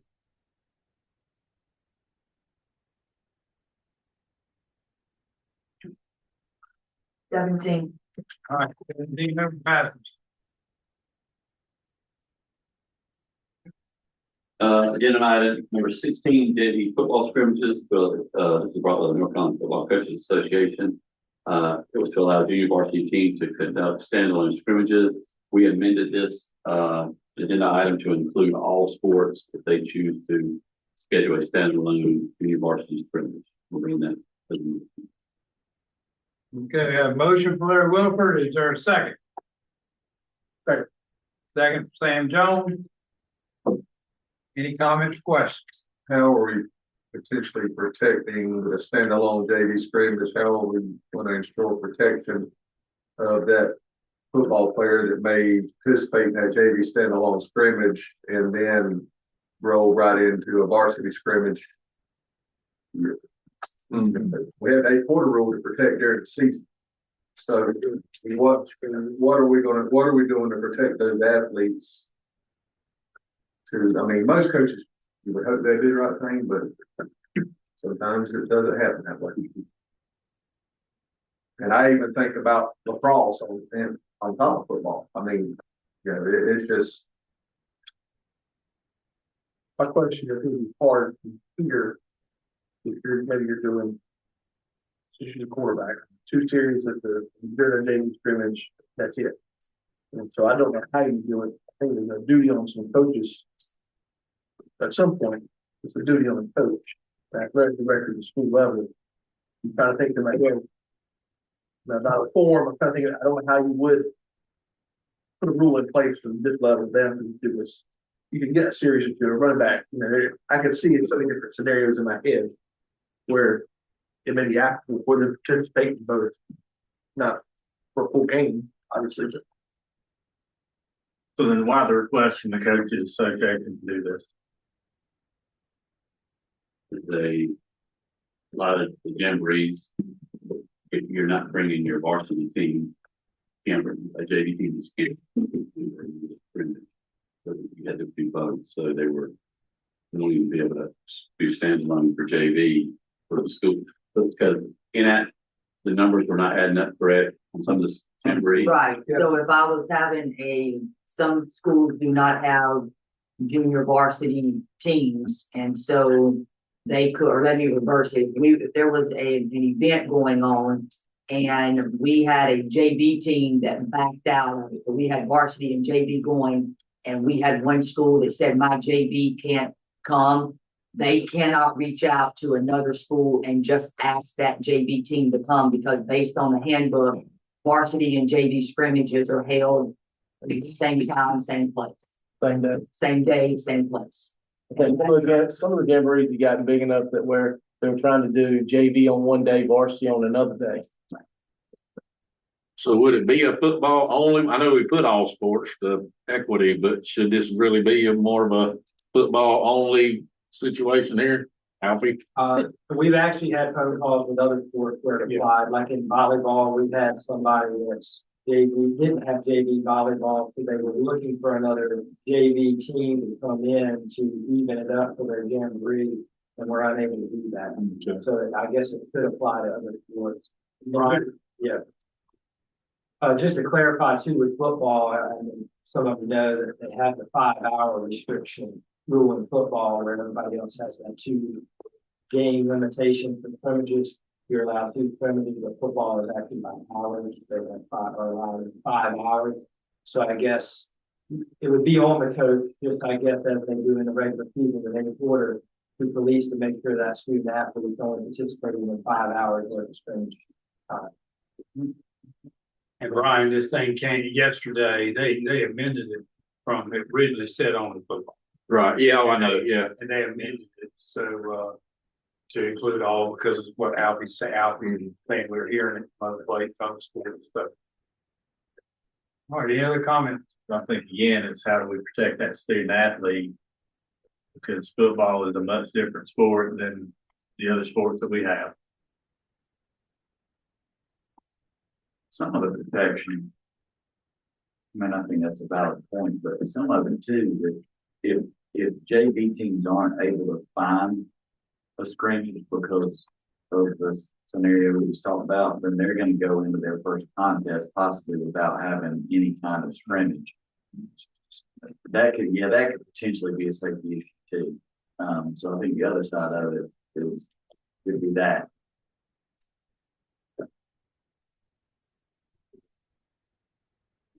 Anything? All right, got a motion on the table, we got a second. We got a second. Sam Jones had a second. All right, all in favor, raise your paddle.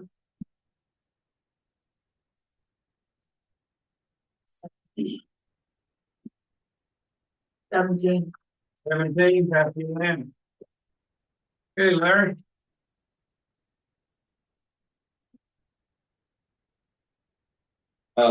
Brought forth by Pembroke County High School, agenda item 17, that the adopted policy that requires schools to complete 85 to 90% of the maximum allowable regular season conference qualified payoffs, which did not meet that committee.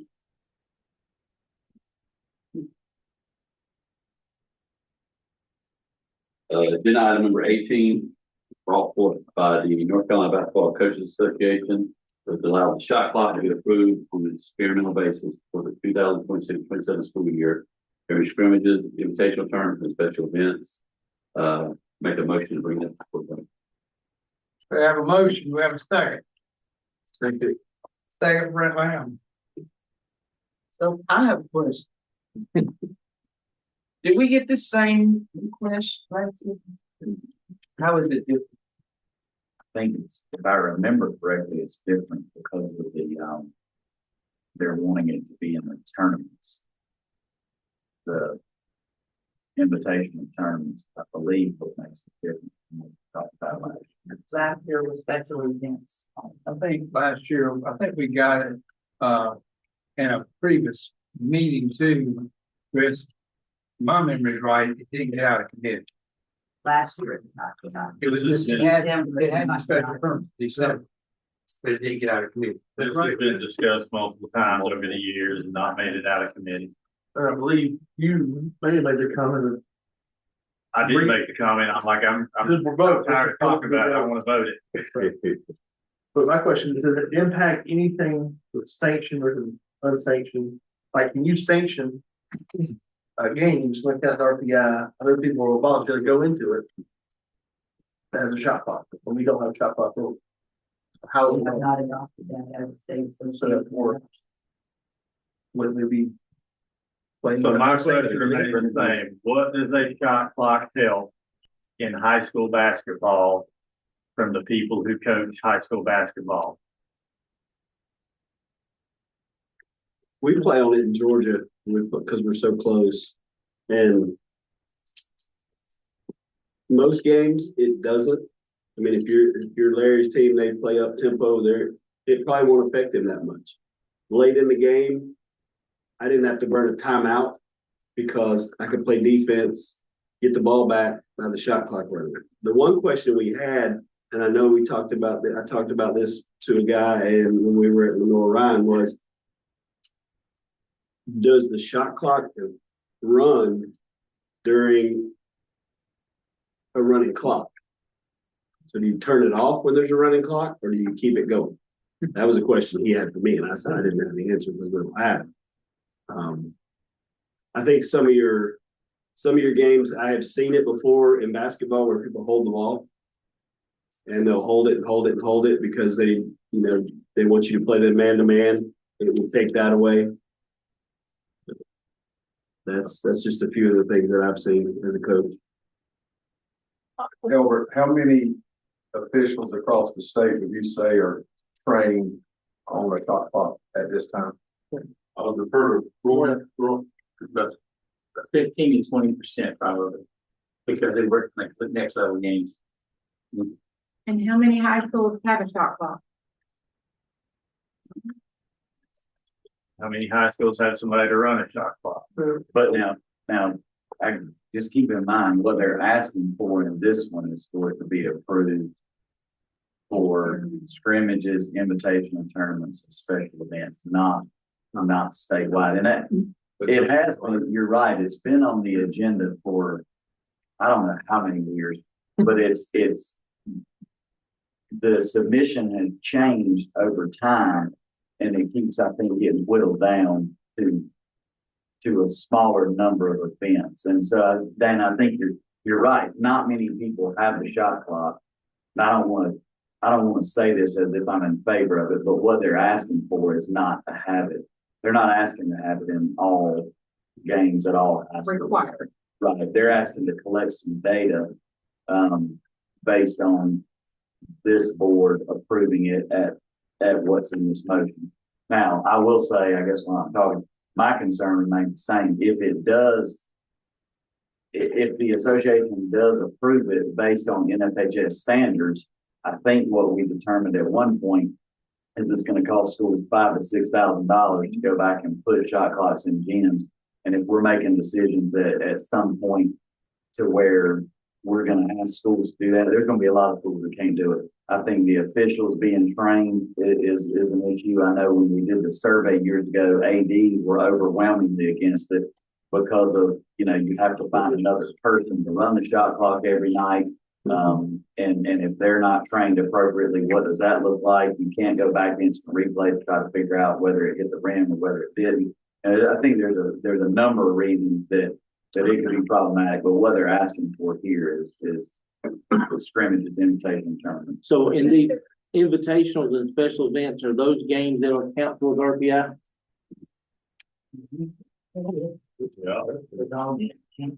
That's fine. So then The images possibly, I think if I haven't, if there's anything to it, saying, But those, I came to kill. yeah, invitationals and special events would be something that would go towards their RPI ranking for playoffs. this just feels like a solution in search of a problem to me. And I think that this is point right there. Collecting data, it's gonna be skewed data because only the schools that have it already in place are gonna be reporting data. So that's not, there's no validity in that research that you're doing. But then I also wonder about the data. What are we gonna do with the data, right? So I mean, Chris just talked about that it's $6,000 per school and that we know there are not many schools who already have it. So we get the data and then what are we gonna do with it? Well, that's one piece of data right there before you even run them. It's actually gonna cost to put it in every school. I mean, and the question is, what does approving, I mean, I think the question the board's gotta wrestle with is, what does approving this do down the road? Where does this go down the road? Well, and I think you gotta decide, how long is the experiment? Is it just 1 year experiment? Well, what is the experiment about? Is the experiment about this? Or is it about this to get to this? And I'm saying, I've got a hard time looking at my athletic directors, these high schools, and my high school principals and saying, I want you to do what we need to do for kids. we've got other expenses we've put in this packet that needed to happen. And look, I got a lot of respect for the coaches who, I've seen the names on here, and I got a lot of respect for it, but I got a lot of respect for my ADs and all over this county, but I mean, all over the state, but particularly the ones I interact with all the time in my county. And the high school principals have to look in the eye and say, let's keep doing things for kids and providing. $6,000 pretty tough pop. Right there. And as the chair of the officiating committee after discussion we just had, I believe in investing in people more than equipment at this time. And if I'm gonna find extra money, I would rather do it in the people than they're going in and putting a shot clock that if it's just like a football play clock that half the time doesn't get utilized on Friday nights that I see now. So I've seen it enough. This is my 5th year here. I believe it's been every year for 5 years. I know it might have been longer than that, but I guess I say we let it go to a vote. You bring up a great point, play clock. I mean, Are they allowed to do it in scrimmages now? So it can't be done in the scrimmage at all. Okay. I would say, just speaking on the basketball, the training aspect of it, if this is going to be part of RPI and the games count, we need to get on the floor and do some practice and scrimmage and stuff. So the double edge, and I don't know where we're going to be able to officiate it, is to get out there and work and learn it. And I mean, so we've got to figure that out as we come into this. just a little while ago, we were debating whether to require 5 officials for JV football. And we were also having that discussion about you required here, and what happens next? All the other JV sports are on the agenda. What I've been very proud of is the people I've talked to, and this isn't about the shot clock to me. It's about what they've said about being able to do it right for kids and making the game run right. And this piece about having someone else to run the clock and what do you do when the person who you've got set up to run the clock also has the unexpected something happens and they can't be there. Now what do you do? Because it's different. And I hadn't thought about the running clock, Brett, when you said that. Wow, I guess you just have to look the other way at shot clock. Unless we can make it run as fast as you make it running clock. We don't turn the play clock off in football. We don't turn the play clock off. Football is a contingent, you run it. Hopefully you don't stop the game. I mean, So then the possibility of this, if you have a shot clock in a blowout, the blowout gets bigger. Potentially. So the most compelling reasons I've heard from people who want the shot clock are they do it everywhere else or a lot of other places, and people might run the stall on it.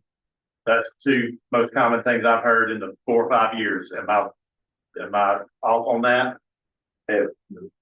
No, I think one thing to add to it at one point during the discussions, I don't remember when it was, but the idea that preparing kids to play at the next level because they play with a shot clock at the next level was one of the points mentioned for it. I think somebody gave a statistic. It was 1% of high school basketball players play at the next level.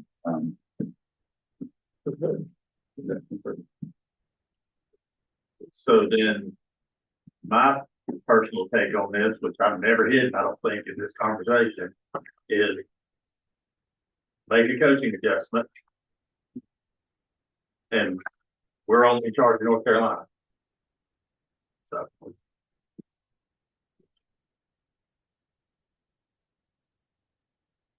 I'm ready to call the question. I'm just saying. We had a second, didn't we? Okay. Any other questions, comments? All right, all in favor, raise your paddle.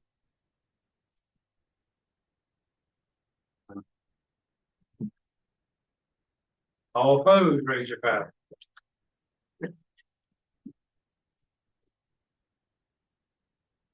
Okay. 17.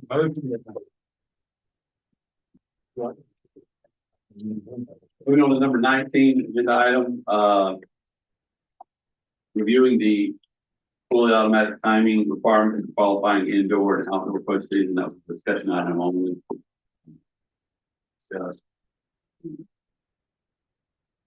This is the greatest agenda item title of the entire meeting. And just so you know, this did reach, I think it reached to DPI, Mo received it. We have communicated, I know this was Jamie, one of your schools, and what we tried to do is make sure everybody knows we weren't trying to say live timing system. It was really just participate in a meet somewhere where there is FAT. And then that would be the certifying process for those athletes. And so I was talking to a 1A conference president down in the eastern part of the state, and what they did, they designated what their certifying dates would be in their track schedule.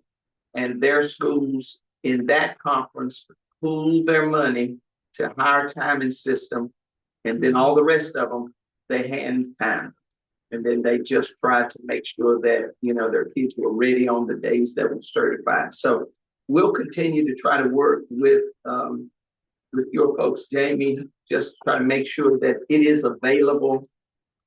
And we were told that someone even offered to do it for free, but we'll continue to work with your people to try to make sure that they have what they need in order to have those access to those events. Yeah, and I think the concern is the cost, right? And then my understanding is that most of those stat timers are only done on weekend tournaments, not in like daily tournaments.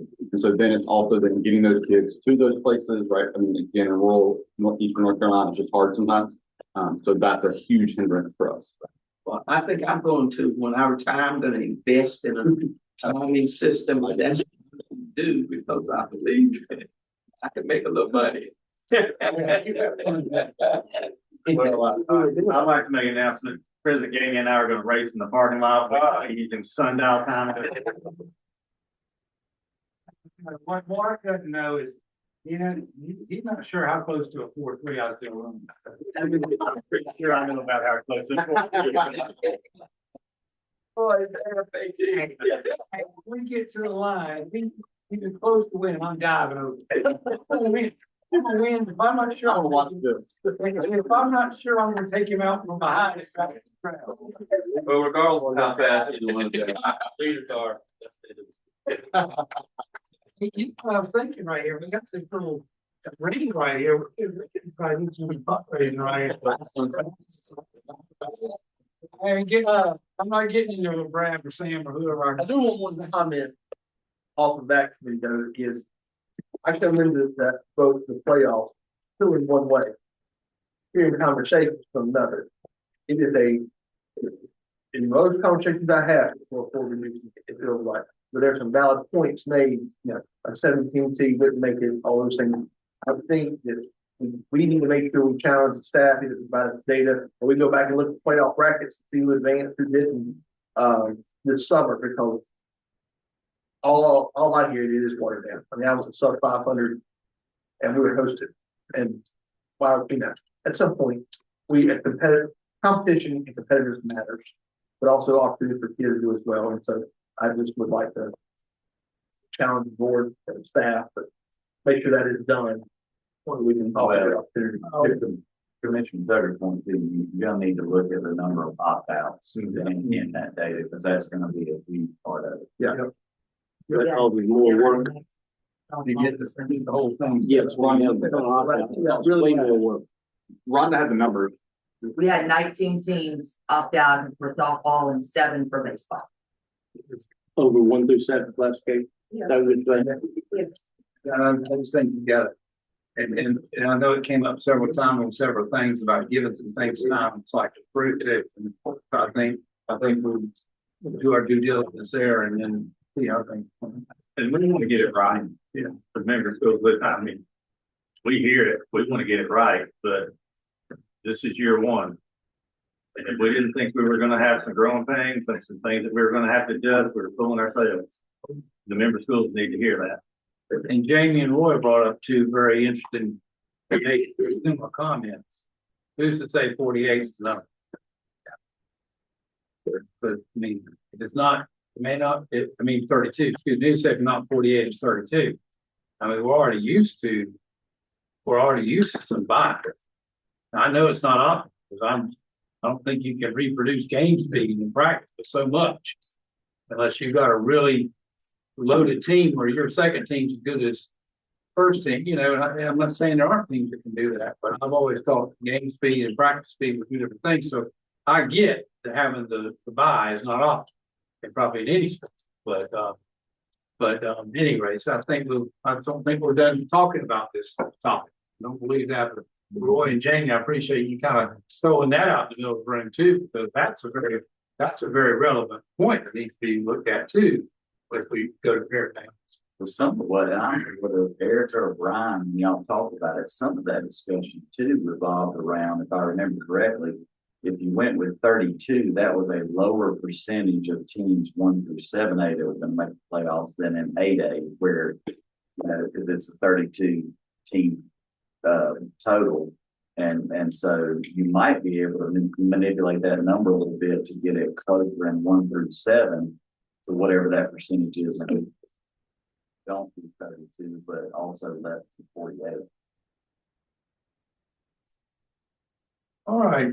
Thank you, Chris. Anything else before we move? We have 2 more items to cover today, and there were full board discussions yesterday, and I think it's a great call. Make it full board, Mr. Tucker. I mean, you make a lot of your staff, y'all make a lot of great calls, but that did not need to be. Neither one of these items needs to be in a committee, in my opinion. The whole board, because we're getting ready to deal with both of them. And Jan, I don't want to leave you out of the conversation. We had you presented flag football yesterday, and I don't, unless the board sees a need for us to go back through that. Brian, we can go back through that if there's things. I mean, I don't know the board's feeling. You want to go back through it or tackle the issue at hand, which is, I think we came up with 2 issues yesterday. Dan, are you looking at me like you want to check? What are you saying? I don't want to disappoint you. Hell, the next one we Rhonda. So I mean, we can go 3 more hours now.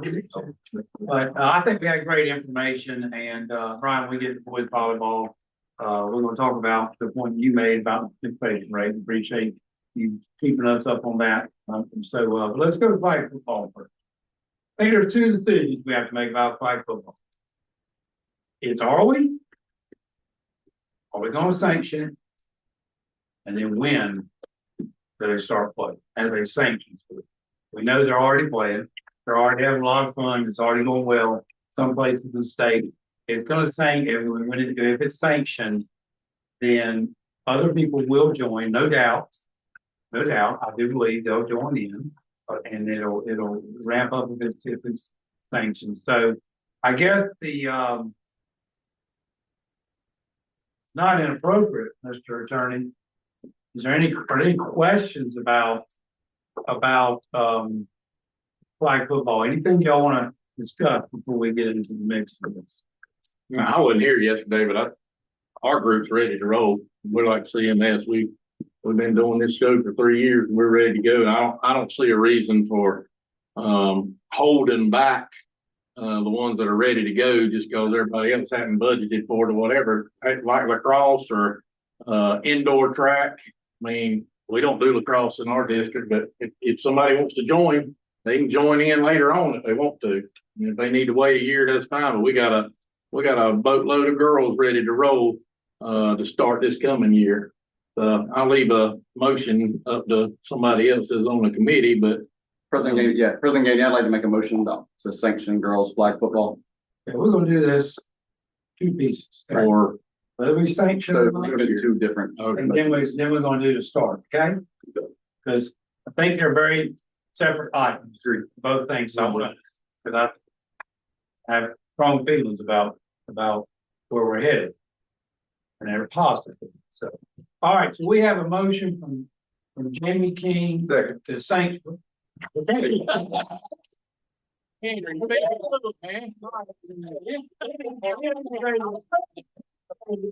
start riding. Daughter playing. He gonna have a daughter playing. Y'all rode together, and always saying, I got to get you home because I gotta get home back to Pitt County soon, so. Little longer trip, right, Henry? Little bit. All right.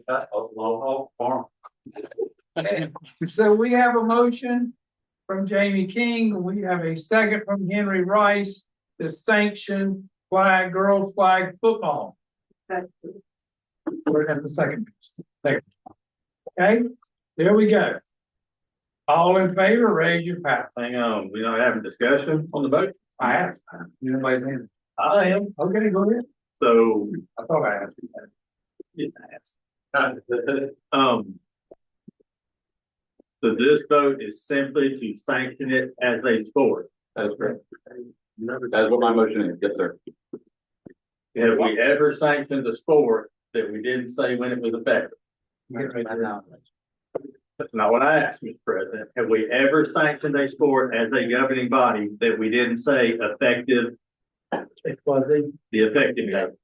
Right here, I would add to that, Mark. I would agree with that part. I would say add a date to it. If let's say somebody made a motion and they voted, made a motion to sanction flag football, but the start of this coming school year in the fall. If it passes, it passes. If it fails, then somebody make a motion to sanction flag football for the following year. I'll be glad to amend my motion, right, to start to sanction flag football for the 26-27 school year. Playing in the fall. In the fall. in the fall, and you're gonna second it again, you know, because he's done it. Do you believe in it? I got it. All right, so we have a motion on the table. And in a second, Henry Rice. Okay, is there any discussion? Because we've got two pieces that can be discussed now. We've got, are we gonna sanction, is it gonna sanction, well, really sanction in 2026, 2027? Any discussion? So I am supportive of sanctioning. I have concerns of 26, 27. My concerns about 26, 27 shared freely yesterday, it remains the same. You're in budget season right now. Your superintendents are in budget season right now. If they're not, they better be, because by May 15th, they got to have their request to the county. And we have set up our budgets for the sports that we know that are in existence, which if you have it as a club sport, you got it set up. If you don't have anything. What I want to make sure is that when we roll this out as a state, and I put my name to it, that the state knows it's coming and they have a chance to participate in that first season. This is not dissimilar to what we did with girls wrestling when we sanctioned in the middle of one year and made it clear what was coming pre-budget time and pre all that. I'm one vote. I understand I'm one vote. We, in my situation and in our region, are much more ahead on boys volleyball than we are girls football. I know other regions are reversing that. So my support for the sanctioning will be the same in this topic as it will be in the coming topic of boys volleyball.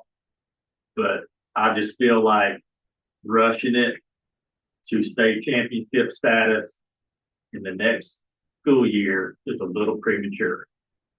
I echo those same things and shared yesterday about what that looks like for single traditional high school districts.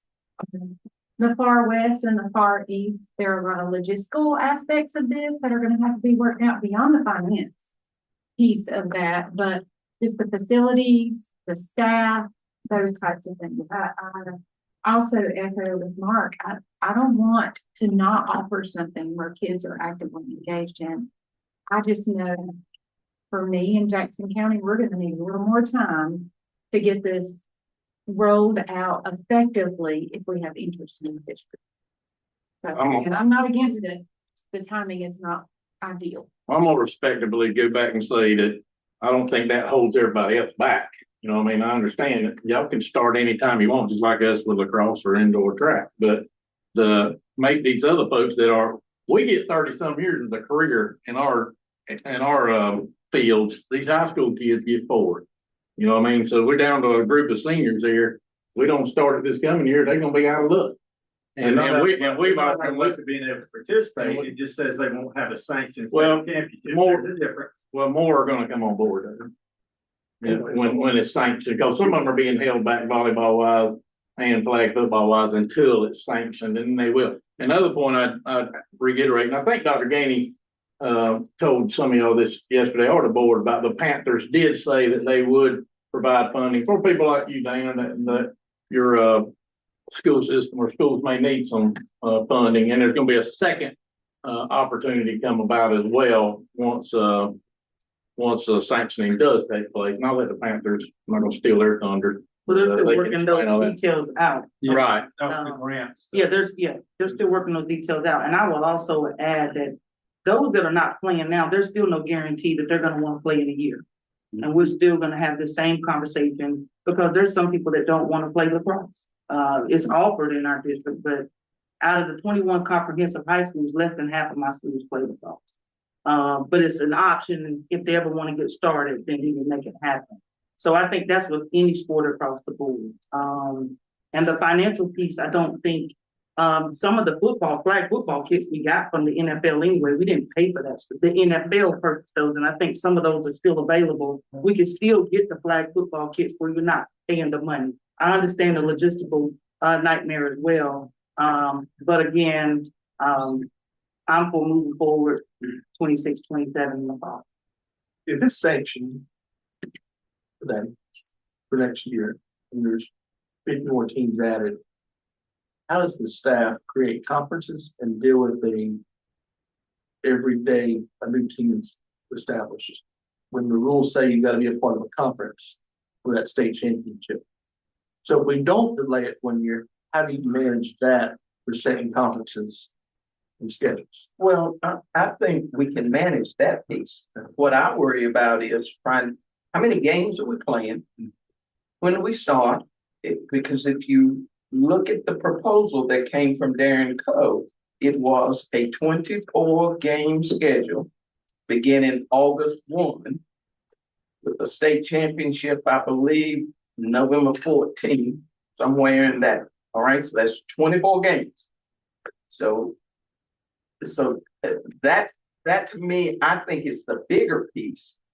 But then I do think we have to try to figure out then, I think those teams that are already established, they probably have some conference affiliation right now that we probably can pull. And then if somebody comes on board, depending on when we start, should we do a hybrid schedule starting not August 1, but maybe we start September, maybe we start October, you play a reduced schedule.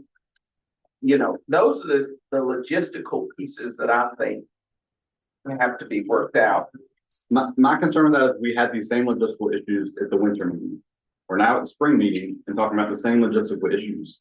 And so at some point, we've got to move forward with this. And so if we're talking about the same concerns, at some point, we've got to sanction it and move forward. Which is why we have the option to sanction for 27, 28, and all of that can happen during the next year. So folks that know the sanction's there, it's coming. We're going to do championships. That gives staff time, that gives clarity on how many games, what does it look like, what's your season, what's your playoff schedule, what's your championship, where's your venue going to be. I mean, I was on here when we voted for girls wrestling. That was the logic that we used at that same time, which I think was good logic. Again, I'm going to vote. You know how I'm going to vote. I'll tell you, my vote will be the sanction for 27 if that is a motion. And I would offer that motion if this motion does not pass. I think Brian makes a good point.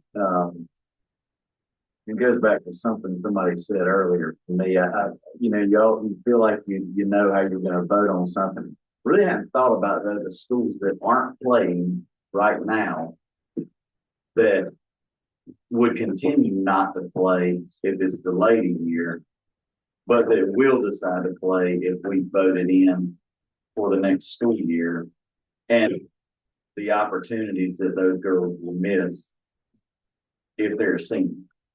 They don't get that time back.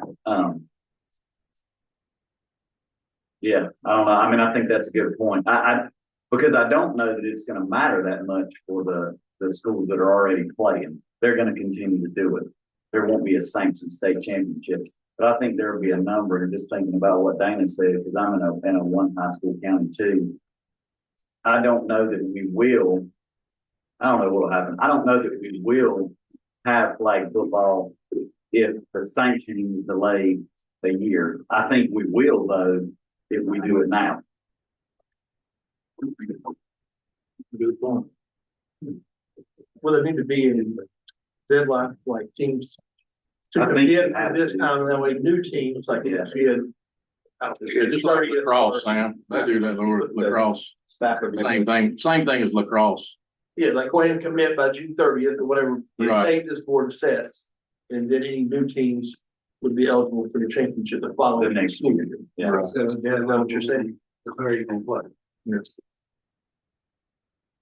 So what would prohibit, I seem to remember girls wrestling, NCHSAA would help host an invitational for a few seasons, which was a little more than a third party doing it on their own. Would that, Commissioner Tucker, would that be an option that this board could consider? Is 26, 27 could be an invitational for that piece, knowing that the full sanction and full championship would come in 27, 28. Yeah, what we'd have to do would be able to declare when that invitation or event would occur, similar to what we do with cheerleading right now. So anybody who was going to participate in that, we'd have to determine how many contests would, should be played in order to participate in that invitation. I don't know how you do a statewide invitational for girls flag and do it with ability, because I think that's kind of what we do now. Well, I The think, county does their thing in the fall, and other counties do it in the fall, we do it in the spring. I don't know how you come together and do one big invitational with fidelity. Who do you invite? How do you select the teams? And what, if everybody's not playing, then what does that do for us? I think we vote. If it gets voted down, then we started in 27, 28. And they do have it, Darren said they do have the Durham County Stadium already reserved on hold for the championship that was in the proposal date, right? Mm-hmm. Yeah. But that part's taken care of too. I mean, we got a motion on the table in a second, let's vote. All right, and the motion on the table, is a point of clarity, is there was a prior notice agenda item on yesterday's agenda regarding flag football. So that's what this motion is in relation to. If you look on the printed agenda yesterday, it was a prior, this item was prior notice flag football. So I want to put that in the record again. There's a motion on the table. Any other comments? so let me be sure I understand then. So is this a new? I'm just making the public for Oh, okay. documentation status. We had a prior notice agenda, yes, agenda item, yes. The doctor, Give me your repeat motion, clarify the motion. Yeah. We're voting. The motion is to sanction girls flag football for the 26-27 school year. Playing in the All Playing in the fall. I just want to clarify is Darren Cove submitted an agenda item to sanction it for 26, 27, and his proposal included 24 game season, state championship on that date. Are we setting that motion aside and just simply dealing with the motion that is at hand right now? Because I think we have to have some disposition with his motion. Yes, my motion is not his motion. That would be correct. So with your motion, would it be to let, then the staff would figure out the details and how that would work? Is that what you're saying? Yes, sir. Or we can continue to let the flag football committee work through that, because you already have a committee. And we can bring forth working within the guidelines of the high school athletic association.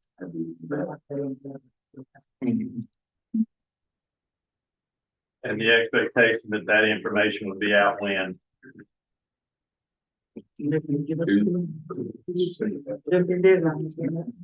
I looked at staff, what's the typical kind of timeline on when we have students, register? I heard about lacrosse or some sport right? Have a declaration, have a declaration. Declaration date. Is When there- are fall eligibility coming to due? September, for the season. When is the lacrosse fall? No, it's spring, they're both this spring.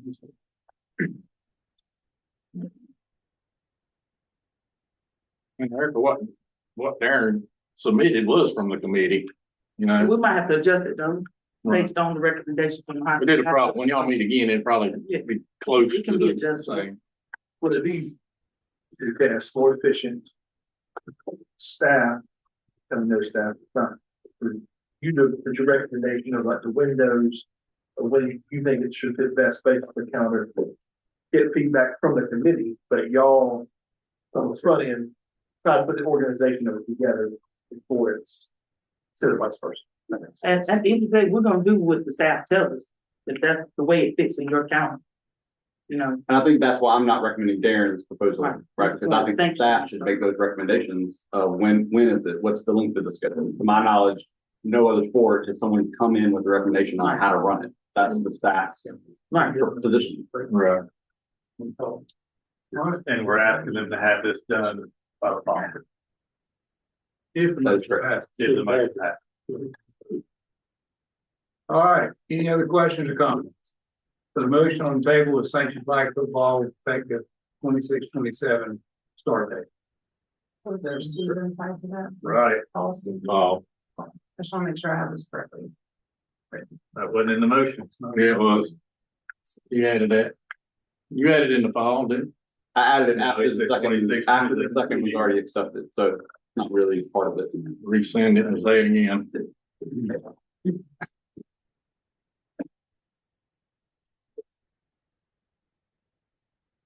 You ready to say something, James? Nah, I'm thinking.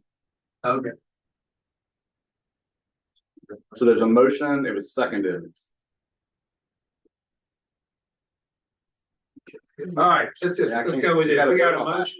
Yeah, We got a motion and it was seconded. Right. Hang on. With all due respect, Mr. President, we need to understand this motion and the clarity that this motion actually will do. I'm fully aware.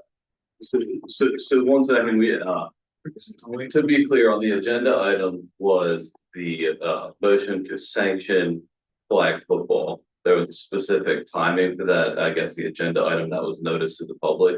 Now, we can potentially modify that through the process, but what was noticed to the public was the agenda item that was submitted yesterday and discussed yesterday. So the revised motion, I guess, has to be very specific in whether that motion or that agenda item being revised to include, and then what will it be included? So there would it be your, So it may be that to the extent that the agenda item that was previously noticed to the public yesterday is submitted to the sports committee with recommendation on whatever the board would like to recommend. could we do this? Because we've got a motion on the floor with a second. Right. Could that motion be withdrawn? That motion could be withdrawn. And then we deal with the motion that was publicized, That was publicized yesterday. Yeah, And for then- yesterday's agenda item. whatever that. Or it could be denied. Somebody submitted an item. What was the motion? They're not even on the board of directors. So Keep saying Darren Coe What, submitted an item. well, because it was a full board. it wasn't submitted for a motion. No, it wasn't a motion. It was put for discussion. It's correct, not a motion. And so the discussion then led to my motion. To the motion. Which is today. There was no motion. Right. Correct. So that motion is still the motion. You Right, can withdraw. so that it can be withdrawn or withdraw. it can be voted against.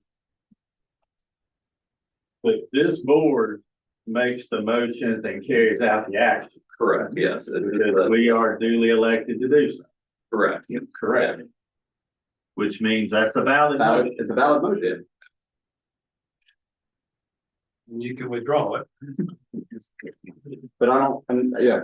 I want you to withdraw it and just add the fall season on. No, but they're talking about going all the way back to Darren's proposal. Well, that wasn't, yeah, that wasn't a motion. Yeah, I'm fine with the motion that I have currently on the table.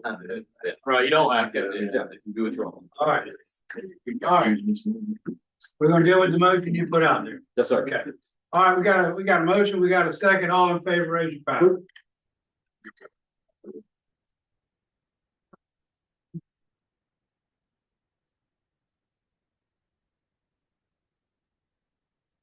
Nine.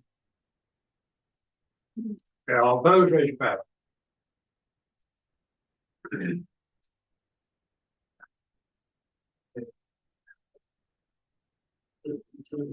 Eight. Motion passes. So, I'm just gonna say this, the problem with the motion is the issue is the time. There's a difference in agreement on the time. It's not about whether we sanction or not. I think I don't know anybody that wants sanction, including myself, is the time. So I just want to say that publicly because I think that it's an interesting vote. But I don't know anybody, I didn't talk to anybody in here, and I'm speaking for anybody that doesn't want sanction by football. Right. But that's why I was starting with the few pieces for that very reason. All right, so motion passes. Flag football starts 26-27 school year. Do we need to take action on the fact that we didn't say the ball?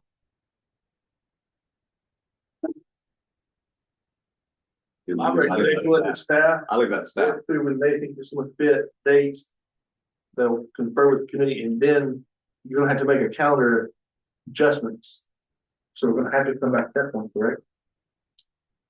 And so let them work through that and then come back and. Well, Just in fact, sports calendar. If we have a new calendar, we I'm got saying you're gonna have to come back anyway to approve the sports calendar, so let them work through it. Yeah, that's. we're gonna play devil's advocate. You gotta get rolling. That's what I'm saying, they need to get rolling wherever they find staff, before we tell them where it needs to be, I think. Play devil's advocate with you. You just said, we can say 26-27. We're gonna turn it over to staff. What staff did, I mean, we're playing ball spring. One division, 7, 8. I'm not, that's not really.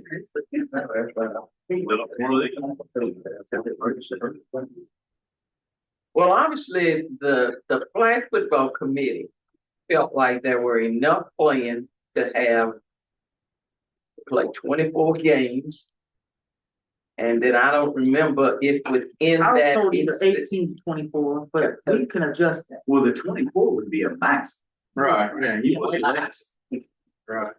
But you gotta start with that in mind, because that's how you build your calendar, that if you're gonna have, you gotta have 24 dates. Unless you're going to allow, I mean, and how many games will it play in a day? If we have, and then SMAC is given that, so now we've gotta figure out. Well, there's There's a lot of that stuff already but had, it's just needs to get organized, and fit with the account. That's a big task, I don't say that lightly, that's why I just have a problem. Me saying on the front end when it needs to happen, I would rather. You're the experts in building that thing, you tell us, now, if you want us to take it happen. This we can, but I think we need to make a motion to have it in the fall. And then let the staff figure out the rest of it for in the fall. I'll make that motion right now. Somebody can second if they want to. A motion to have the flag football season be in this coming 26-27 fall. Anybody want to second that? No second? Okay, I second. you got motion, Ryan Tyson saying it's in the fall. Harris Turner, the eligibility would have to fall Seconded. in the fall sports. Right. all right, so You would have to, okay. all in favor of it being in the fall? Any discussion? So then what next motion are we gonna have to make? That's, I think this is because then we turn it over to staff. After this, then staff works on the details of it. So that's why it would fall under all other fall sports timing. Yes. As far as Fall eligibility, into the fall sport window and staff. September first, the teams would have to declare. Which, Erica, didn't you say that y'all were the only ones that were really doing it in the spring and y'all were good to Yeah, play in the yeah, fall? we'll make the adjustment for them. It's beneficial to the beginning of the end in mind, since we already have a facility reserved, and if that can culminate there and work back from those dates. All right, any other discussion? I agree with you, Roy. Brian said there was a facility already. Yeah. All right, all in favor of being in the fall, raise your back. Yeah.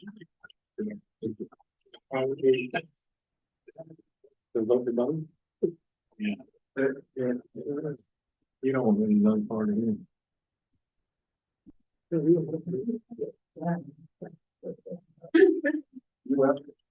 Yes.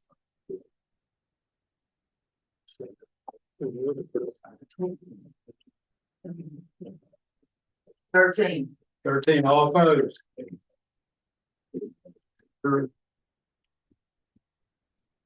Or done. Don, anything but number spring. Oh, All right. Moving to the next item. Boys volleyball. Mr. Idles, if you have anything you need to share, anything from boys volleyball, or we can move right into it. Is there a motion regarding boys volleyball? I'll make a motion to sanction boys volleyball starting this coming 2026-27 school year, playing in the spring. So all of them have played in the spring in the past. Okay, there's a motion on the table. It's second, boys, second, Eric Turner, second. All right. Any discussion, any questions? Again, for consistency, my reasoning is my reasoning. You know, I think just by the nature of the conversation you just had the last 10 minutes that feels rushed. There's more time to get to a volleyball championship. I don't feel quite as rushed. But folks, my whole opinion is when we roll something out, we want it to be first class. We want it to be clear to everybody. And I just don't know that that's the case right now. We got a bunch of teams ready to go. And we got the Queen's University already reserved for the state championship as well. With all proceeds and gate now going to the High School Athletic Association. The rent is free or paid for by the Volleyball Association. So the league who has that reserved is the Volleyball Association? Currently, which they've had conversations with our High School Athletic Association staff, so they're aware. Is that true, staff? There's been connections. All right, any other questions, any other comments? Again, this item for the public was prior noticed on yesterday's agenda. Boys volleyball. So we have a motion on the table and a second. All in favor of the motion, please raise your hand. Raise your powder.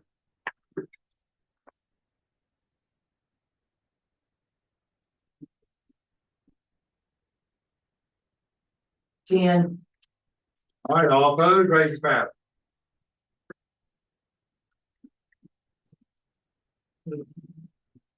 Seven.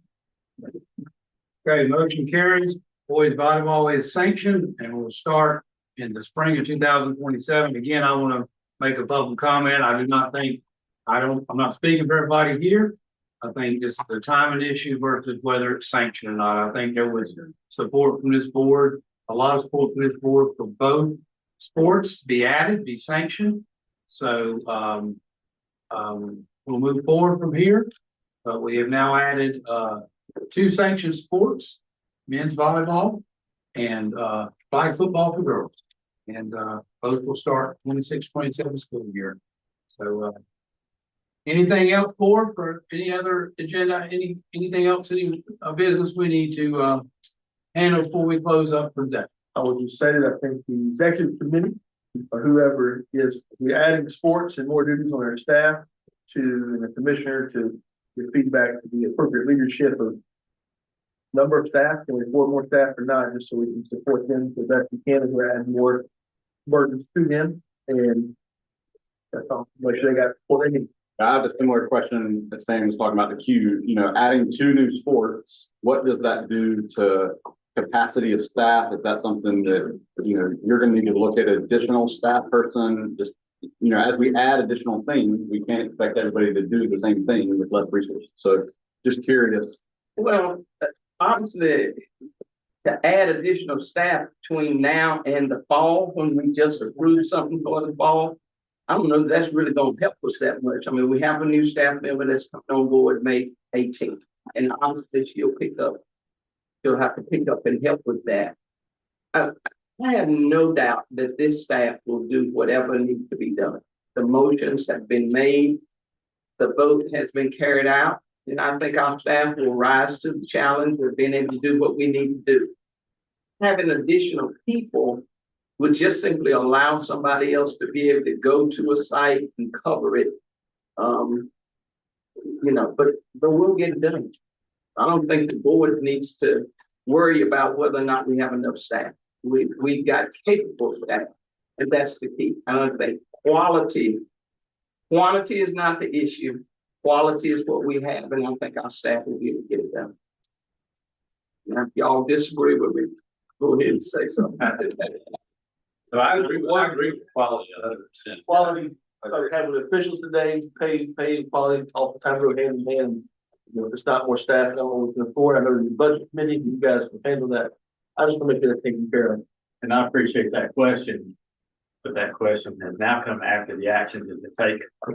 It's time for that question before the action is taken. Well, it's not. That's why the question is there. Right, but let me finish. The question is there to Q to ask her if she needs additional help on her staff. It can come before or after the motion. It doesn't matter. Can your staff carry out what we're asking you as a board? And if not, then as a board, we need to have those conversations. Well, I may not know though until 2 weeks from now. And that's fine. Yeah. I think it's gonna take some time to look and see what all this entails moving forward. And we're lucky we've had the work that Erica, you and the group you've been dealing with flag football. There's a lot of work has been done. That obviously will help. It won't hurt. And then the Boys Volleyball Association has done a lot of work. That'll help as well. And then we can assess moving forward. I'm sure Ms. Tucker will assess and will support what's needed to be done staff wise to move forward.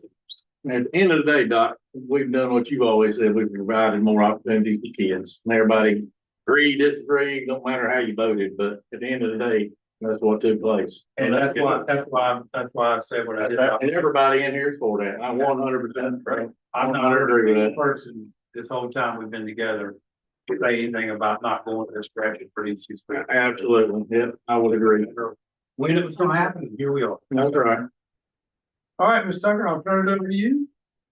Well, first of all, just want to thank the board of directors for your work over these 2 days. I've been here since June 1st, 1991, and this may be the longest, I think it is, the longest second day board meeting we've ever had. And I think that speaks volumes to what we had before us, and the fact that this group has always tried to do what's in the best interests of students. As my final official duties as your commissioner, I want to thank those boards of directors in the past for their confidence. I can go all the way back to 1991 when I was hired, and I think about those people who sat on that committee when I came in for an interview. Some of you remember Mike Brown. Some of you will remember Carol Smith out in the Manio, Currituck area. But I remember standing before that group, never thinking that I would be here this long. And you know that old saying, time flies when you're having fun. Well, obviously it has flown. So, and then as I moved towards this time, and that board that, and Mo Green was the president at that time when I was recommended to be the commissioner to get rid of that interim status. And so, you know, I thank that group for their confidence in believing that I could do this job. And then, of course, the staff. I've been blessed with working with just tremendous individuals. And so I appreciate their work. I appreciate, their loyalty. I appreciate their willingness to do what the board has directed us to do. And so, to them, thank you. It's never easy. I think he said it best and Roy said it, and these guys have said it so often. Being the leader is not easy. But you stand for what is right. That's what my mom and dad taught. You work hard. I came up through segregation. And, my mom was a public school teacher.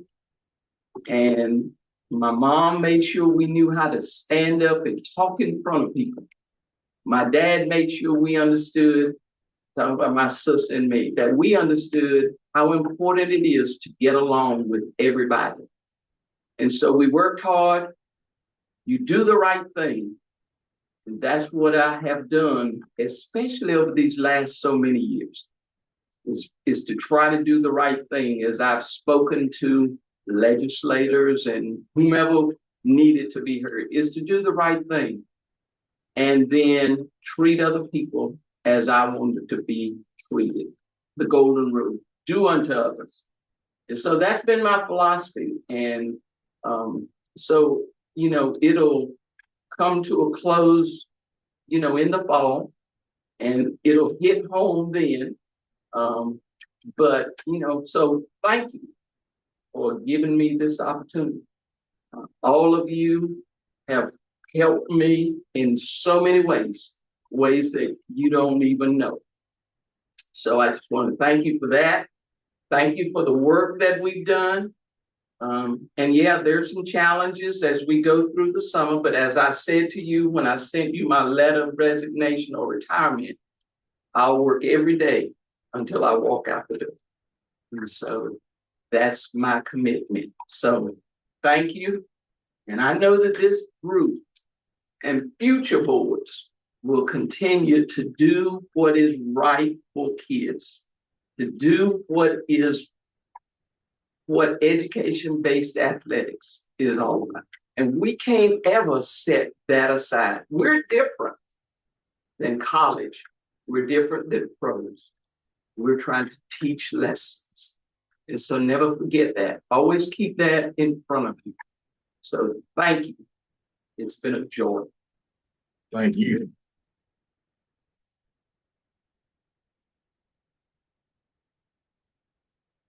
Board members, staff, we appreciate all your hard work the last 2 days. And it's not just that. I don't know if people realize the emails you get. You're sitting there and you're dealing with your own job or whatever, and all of a sudden you get an email, you're like, that doesn't look normal.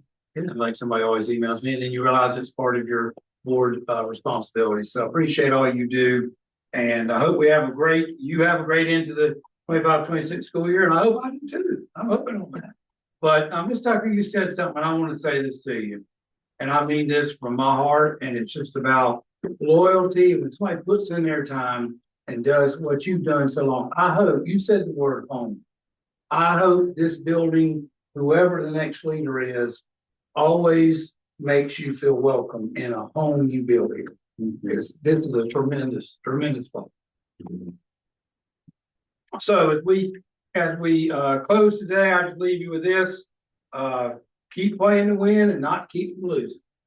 We struggled here at the end trying to get something, but we got to, you're right, Brian. And one thing, I've enjoyed talking with you during the time you've been on this board.